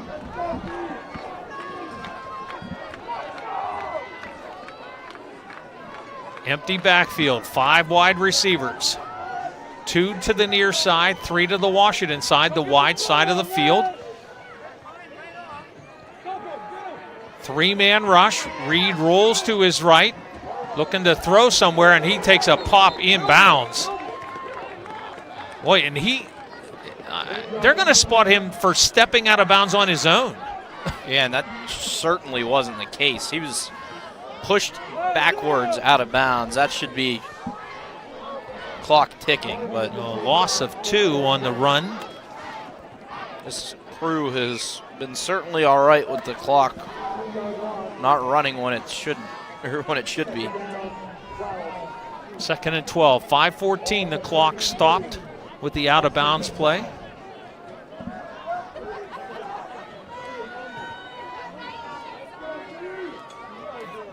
I don't know if Reed thought he could get to the line of scrimmage there or what, but when you roll out, you can't take the loss there. Now pressure coming, Reed steps up, will run out of that. Gets inside the 30, and he's just going to run out of bounds shy of the 25.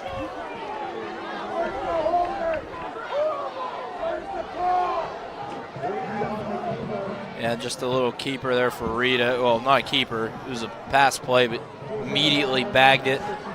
Decided to just take off and run. It was the right move. It looked like everything was well covered up. It's 3rd down and 6 at the 26. Clock again stopped with the out-of-bounds play. 5:06 remaining. Seton LaSalle leading 27-14. Trips right, Twins left. 4 defensive linemen for Seton LaSalle. And yet against that, Washington has not been able to run. Handoff, Amir Nelson hit and taken down. DeAndre Hill blowing that play up in the backfield. That's a huge loss to take on 3rd down. And Wash High looks like they're going to use a timeout. Loss out to the 33. So 4th down and 13 for the Little Prexies, and we'll take a timeout as well. 4:48 to play in the game. 27-14 Seton LaSalle back on the WJPA Sports Network, presented by CNX Foundation. Since 1978, Quality Quick Printing has been a single source for all your business, organization, and corporate printing needs. A full-service digital document solution center, high-speed digital copying, large format, design and finishing, direct mail services, and so much more. Call their print solutions specialists to help with your next project. 724-225-9427 or visit qualquick.com. 4:48 to play in the game. One that Seton LaSalle has never trailed. Rebels kicked off. Wash High got a couple of first downs, but Seton LaSalle then drove 96 yards in 10 plays, took the lead, and they've been tied a couple of times, but never behind. And now Washington faces 4th and 13. And with South Allegheny losing tonight, the 1 seed is certainly available. But the Little Prexies are going to see it slide right through their fingers. Reed throws back across for the end zone. Pass is incomplete. A little bump at the goal line. There is going to be a pass interference penalty. I think it's the right call. It wasn't a lot of contact, but Naraskovich trying to make an adjustment on the ball, and the defender never, ever once got his head around. Yeah, he knew he was beat and just tried to sprint to catch up with Naraskovich. Now, pass interference is not an automatic first down in high school, but because of the yardage, the 15-yard mark-off, it's enough to move the sticks. And really, the foul might have been the best play. As Naraskovich is able to make an adjustment, he had his man beat. That's a touchdown. Well, and again, as we said on the very first pass play of the game for Wash High, better 15 yards than 6 points if you're Seton LaSalle. 1st and 10 at the 18. Reed handles a low snap, does a 360, and now he's clear back out at his 40-yard line. He's got to be careful. Get a blindside block. There it is. Incomplete pass at the goal line, and a blindside block, and now taunting by Seton LaSalle. So we're going to have offsetting penalties here. Maybe. I honestly, I think this personal foul could go against Wash High, too. Well, that's what I'm saying. The blindside block is against Wash High, and then unsportsmanlike conduct going the other way after the play, taunting. Yeah. And definitely, you can't run toward the goal line you're defending and block an opponent. No, and it's such an unnecessary play, too, right there. It's a dangerous play. It's an unnecessary play in that context of that play where Reed's already past the defender. And kudos to the all 3 levels of rules makers that the blindside block has been made illegal at all 3 levels. Yeah. The problem is the programs like ESPN's their shows with the jacked up features and all that, they always showed the blindside blocks. Yeah. And it's a piece of the game that has to go away.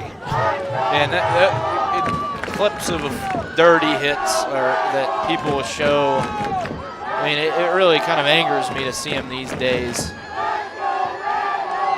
Well, now Mike Bosnick is livid with our referee.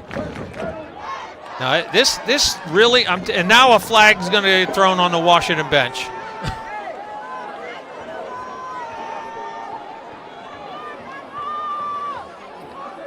I mean, the referee they had the blindside block. Okay. Now they called defensive holding? No, that's not right. Blindside block against Washington. Dead ball, unsportsmanlike conduct. And an ejection, unsportsmanlike conduct against Washington.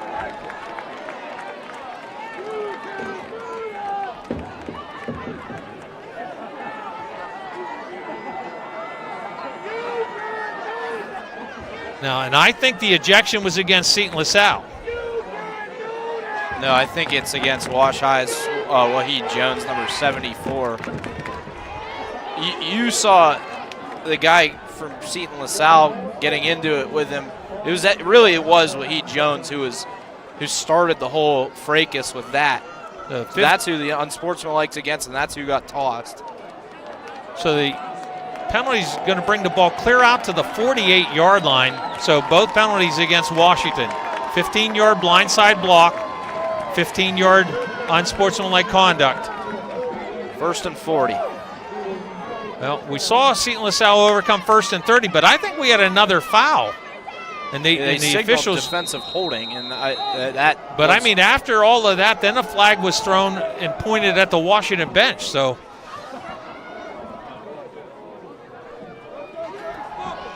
Screen pass, dumped off, ball was caught, tackle made immediately. No blocking. Nope.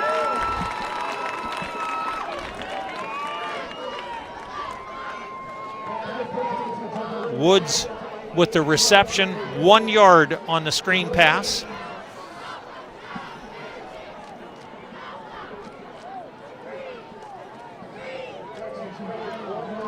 Wash High had, before this game, strung together 7 very, very good weeks of football. Today, they've completely reverted back to the mistake-laden team that we had seen and honestly become used to. 2nd down and 39. Reed just going to tuck it on the hip and then step out of bounds. Still just a short gain.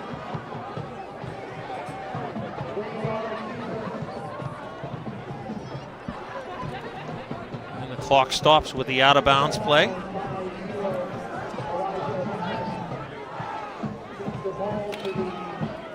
It's going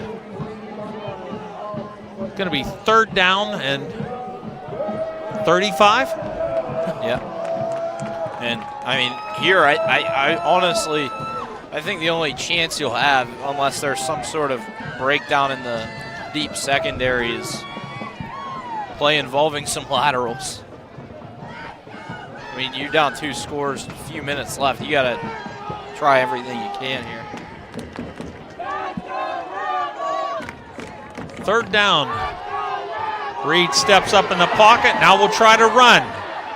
Inside the 35, the 30, and again just steps out of bounds inside the 30-yard line, and it's going to be 4th down and still about 20 yards to go. Yeah, the Seton LaSalle pass rush has played a very good game. Right there, Aaron Loritz got some really good pressure from that far side. He's done a whale of a job. Your dad tells me what the later flag was for. It was a sideline warning on Washington. Oh boy! There you go. Oh boy! 4th down. Little Prexies have to get to the 8-yard line. 4th and 20. Running back stays home. Pass into the flat is tipped. Caught at the 20. Still on his feet, but not anymore. Down at about the 18, 17-yard line. I think it was Javon Woods with Amir Nelson with the catch, and the ball will go over on downs.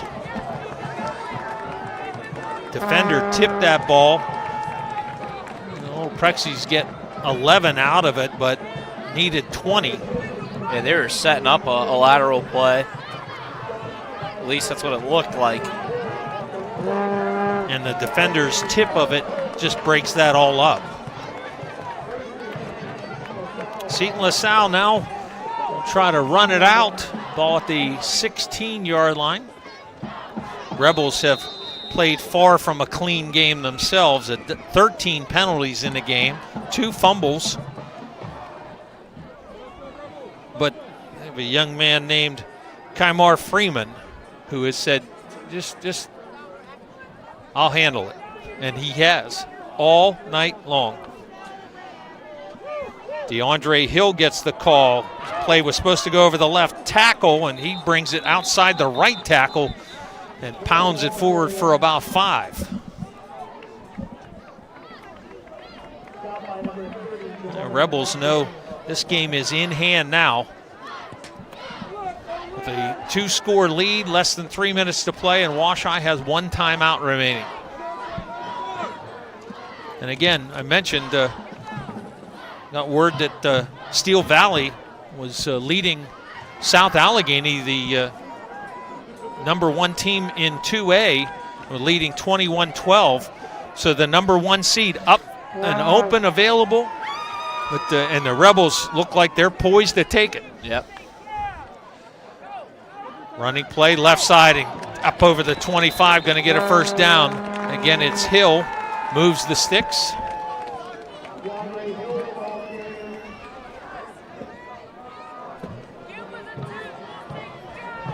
Six-yard run on Hill, or for Hill.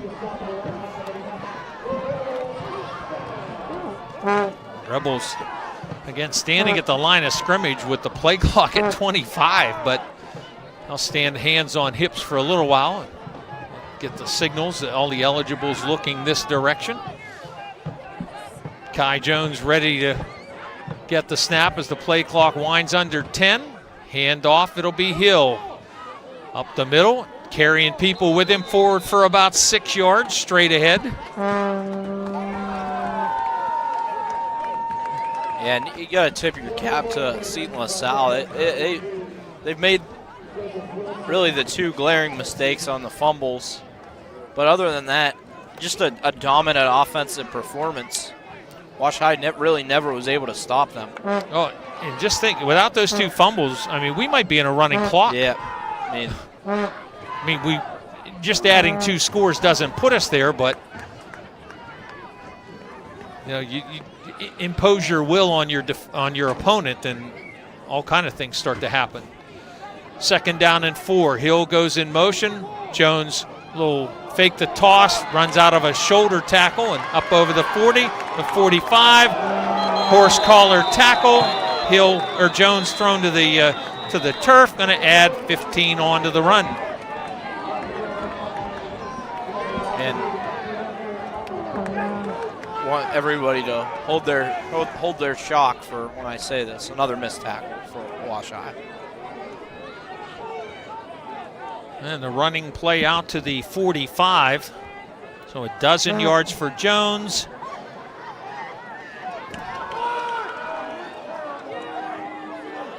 They indicated, wait, that's not right. How do you call holding and then go back to the end of the run? That's not right. I mean, the chains had moved. Yeah, this is all a mess. The chains moved. They don't flag the horse collar, and they call holding. Certainly was a horse collar too. I can't. This one I can't explain, to be honest. And now inappropriate chanting from the Seton LaSalle fans. DeAndre Hill takes the handoff and runs left side forward for about 4.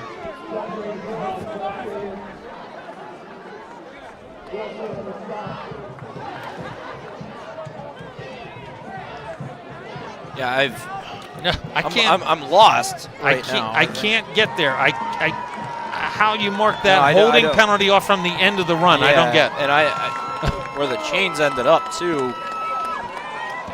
With it being, it should have been second down still, because they didn't move the.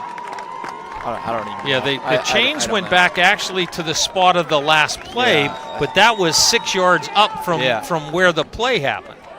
But regardless, one more snap and this one's going to be over.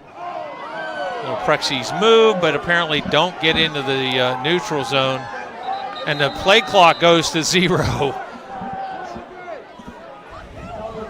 Delay of game on Seton LaSalle. It's honestly mirroring the end of the first half in terms of just lunacy.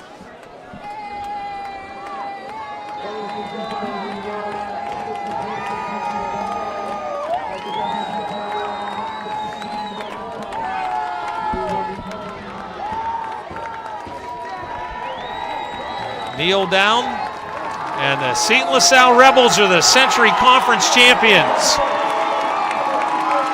2 unbeaten teams in the league square off here at Dormont Stadium, and Seton LaSalle dominates the game and wins it 27-14. Recap for you here on the WJPA Sports Network, presented by CNX Foundation. Friday Night Lights brings our communities together, but too many families in Washington County are being torn apart by opioid addiction. I'm County Commissioner Nick Sherman, and I want you to know you're not alone. Help is here. If you or someone you love is struggling, call our confidential hotline today at 724-228-1234. Together we can fight addiction and build a strong future for Washington County. 724-228-1234. My dream field has a scoreboard with a giant TV. My dream field has dugouts for our mascot to dance on. My dream field has lights to play at night. And a duck pond. CNX is making dream fields come true by donating millions of dollars throughout Appalachia. Nominate your field at cnx.com/dreamfields. Back at Dormont Stadium, a dominant performance to decide the Century Conference Championship. Seton LaSalle never trailed, and the Little Prexies just could not get it together. Defensively had no answer for Kymar Freeman. If not for the 2 long downfield balls fumbled away, again, I said it a few minutes ago, we may have been in a running clock. Yeah, it just, Freeman was unstoppable in his own way. Played a really great game, broke a lot of tackles. There were a lot of tackles that he broke that I will say. He was gifted some broken tackles by some really shoddy efforts from the Little Prexy defense, but you have to shout out the performance Freeman had. Wash High just, as I said, it reverted back to really the worst version of themselves and played a really, really, really poor game defensively, made a ton of mental mistakes in the second half, and you're not going to win against a good team playing like that. Outgained 2-1, outscored 2-1, 27-14 Seton LaSalle winner. The Rebels run for 326 yards on Wash High. It's a monster number. Freeman rolled up 258 on 28 carries, scored a couple of touchdowns, 2 Kai Jones touchdown passes, covering 33 and 47 yards, and they could have covered 90 yards. Both receivers wide open and into the end zone on long touchdown passes. Little Prexies getting a short touchdown run from Javon Woods and a Reed to Naraskovich 18-yard touchdown pass. We'll recap the scoring for you, check some other individual numbers when we come back on the WJPA Sports Network, presented by CNX Foundation. Working overtime on your business needs? With First Federal of Greene County's Commercial Lending Department, your next step is closer than you think. From real estate secured purchases to refinancing, your loan starts and stays here. And now First Federal is offering business basic checking, business statement savings, and merchant services. First Federal will help you take care of business. For more information, visit online at ffgc.bank. First Federal Savings and Loan Association of Greene County. Member FDIC, Equal Housing Lender. We go into individuals' homes and provide non-medical care for mainly senior citizens, but also people with disabilities. For Sunny Days In-Home Care, John Bennett. We do stuff like bathing, grooming, meal preparation, take people to doctor's appointments. Someone needs a little bit of assistance to help them stay in their home instead of going into a facility, and we like to come in and be the people that do that for them. Sunny Days In-Home Care, providing compassionate care for your loved one in the comfort of their home. Find out more, sunnydaysinhomecare.com. And John Sacco gives us a final telling us that Steel Valley beat South Allegheny 33-12. I'm going to tell you, we just saw the number 1 seed. Seton LaSalle is going to move up to number 1 almost certainly. Absolutely, and especially with the fashion that the Rebels were able to win in today. Rebels go 96 yards on their opening possession. 5-yard touchdown run for Kymar Freeman, the first of a couple of TD runs tonight. Extra point kick by Jeremy Rose. 7-0 Seton LaSalle, 2:57 to play first quarter. Teams traded possessions on punts. Wash High got the ball in the midfield area. 54 yards, 6-play drive capped by the Reed to Naraskovic's 18-yard touchdown pass. Tyler Crawford's kick tied the game, 7-7 with 8:38 to play in the first half. But the Rebels answered right back, 67 yards in 8 plays, 33-yard touchdown pass to Aaron Loritz from Kai Jones. The Rose extra point made it 14-7, just under 5 minutes to play in the first half. That's the way the teams went to the locker room. Rebels come right out and take the ball and quickly, 72 yards in 5 plays. Brodzinski, a 47-yard touchdown reception, 5th play of the possession. Rose's extra point made it a 2-score game. To their credit, the Little Prexies came right up the field and answered. 65-yard, 8-play drive capped by Javon Wood's 1-yard touchdown run. Crawford's kick made it 21-14 Seton LaSalle. And from that point, the game kind of slogged a little bit. Exchange of turnovers. Seton LaSalle punt. Wash High gives the ball up on a punt on 3rd down. They punt from deep in their own end of the field. The Rebels take advantage of that short field, go 54 yards in 6 plays. Kymar Freeman from 3 yards out. The Rose extra point kick was blocked. And that set our final score at Seton LaSalle 27, Wash High 14. 326 rushing yards for the Rebels, another 140 through the air. 466 total offense in a 48-minute high school football game. Wash High 139 yards rushing, 92 passing, 231 total. Teams combined for 25 penalties in the ball game here tonight.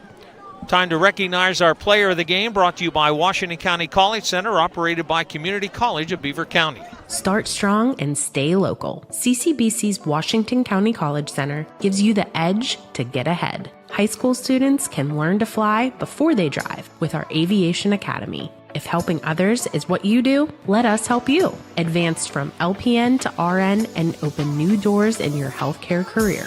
Or get ahead in college by earning general education credits. No matter your path, we're here to help you move forward. Learn more at ccbcwashington.com. Get used to this name. He's just a sophomore. And our player of the game, 258 rushing yards, couple of touchdowns tonight, and now over 1,300 rushing yards for the season and 21 touchdowns. Our player of the game, Kymar Freeman, and our thanks to Washington County College Center, operated by Community College of Beaver County. Final thoughts? Yeah, I mean, overall, Freeman dominated the game. He had a great game, and this is a young Seton LaSalle team. Really, not too many of the impact players on this squad are, seniors, and even there's not even that many juniors. So it's a young team. They're going to be dangerous in the years to come. Going forward, obviously they'll have a bye in the first round in the playoffs. They're going to be a tough team to take down. Wash High, the season's certainly not over. You have the playoffs ahead of you. Prexies just have to clean it up. Thought they maybe had done that, 7 good weeks of football, but go backwards, and you have to look back at those positive games that you had, and you can point to this one still and say, look, our team played really, really poorly. We made a lot of mistakes, and we were still really in the game up until about 5 minutes left. So Wash High, season's not over. It's still a really good team. Still have a lot of potential to make a playoff run, but have to clean it up. Indeed, and they have a week to decide what they want to do. And they'll get that figured out. Tomorrow the brackets should be released mid-afternoon. We'll have that for you as soon as we can. And Wash High with work to do. You can't play this way and the way they played tonight and expect that you're going to do make much of a run in the WPIL postseason. Tonight's game on the WJPA Sports Network has been brought to you in part by Sunny Days In-Home Care, providing compassionate care in the comfort of home. SunnyDaysInHomeCare.com. By First Federal Savings and Loan Association of Greene County, people you know, people you can trust. By CNX Dreamfields, making your dream field come true. By Washington County Human Services, take the first step toward a healthier life. Call 724-228-1234. By Quality Quick Printing, your Team Spirit printing headquarters since 1978. Online, qualquick.com. And by the Day Insurance Agency on East Maiden Street in Washington, on Main Street in Hickory, online at dayinsurance.com, celebrating more than a half-century of service. Coverage also brought to you by Waynesburg University. Grow with us at Waynesburg University. By Good Orthodontics. Excellence is a good choice. Choose Good Orthodontics. By GG&C Bus. GG&C drives Washington. Drive for GG&C. Call 724-222-2320. By Washington Financial Bank for 125 years. Proud to be the bank that gets you. By Advanced Orthopedics and Rehabilitation and Advanced Surgical Hospital. By Bud Bear Buick GMC and Bud Bear Subaru on Route 19 South in Washington, home of the Bud Bear Cares Rewards Program. By Washington County College Center, operated by Community College of Beaver County. NFL preview, insider, and fantasy forecast open our busy NFL weekend tomorrow morning at 7 a.m. We'll follow that up Sunday with another NFL triple-header. Sports USA brings us the 49ers at Houston at 12:30, Tampa Bay at New Orleans at 4, then the Steelers host the Green Bay Packers with kickoff shortly after 8. And we'll have the Commanders and Chiefs on Monday Night Football, all on WJPA AM. W&J hosts Waynesburg in the PAC version of the Backyard Brawl tomorrow afternoon. We'll have the game on WJPA AM and online, starting with President's Football Preview at 12:30. Kickoff at Cameron Stadium is set for 1 o'clock. During the W&J game, we expect the WPIL to release the 2025 football pairings as soon as possible. We'll pass along all of the matchups involving Washington and Greene County teams. And, of course, we'll have plenty of football playoff coverage right through the WPIL and PIAA championships here on the WJPA Sports Network. And tomorrow at 4, we'll have girls soccer quarterfinal action on WJPA AM as number 2 Bentworth takes on number 6 Our Lady of the Sacred Heart. And just a reminder, audio free to access online at WJPA.com, but playoff video, both soccer and, of course, into football, available on the NFHS network under agreements with the WPIAL. Thanks to head coaches Mike Bosnick and Tim Storino, to athletic director Kenny Clace and his crew, and to Keystone Oaks athletic director Mark Elphinstone and everyone here at Dormont Memorial Stadium. From a partner, Jack Sacco, our floor director Scott Donnelly, Cam Pritz, and Grady Peterson on camera, Mark Edwards producing in our downtown Washington studios. Thanks so much for being with us. From Dormont Stadium, I'm Bob Gregg. Your final score, Seton LaSalle 27, Wash High 14. This has been a presentation of the WJPA Sports Network.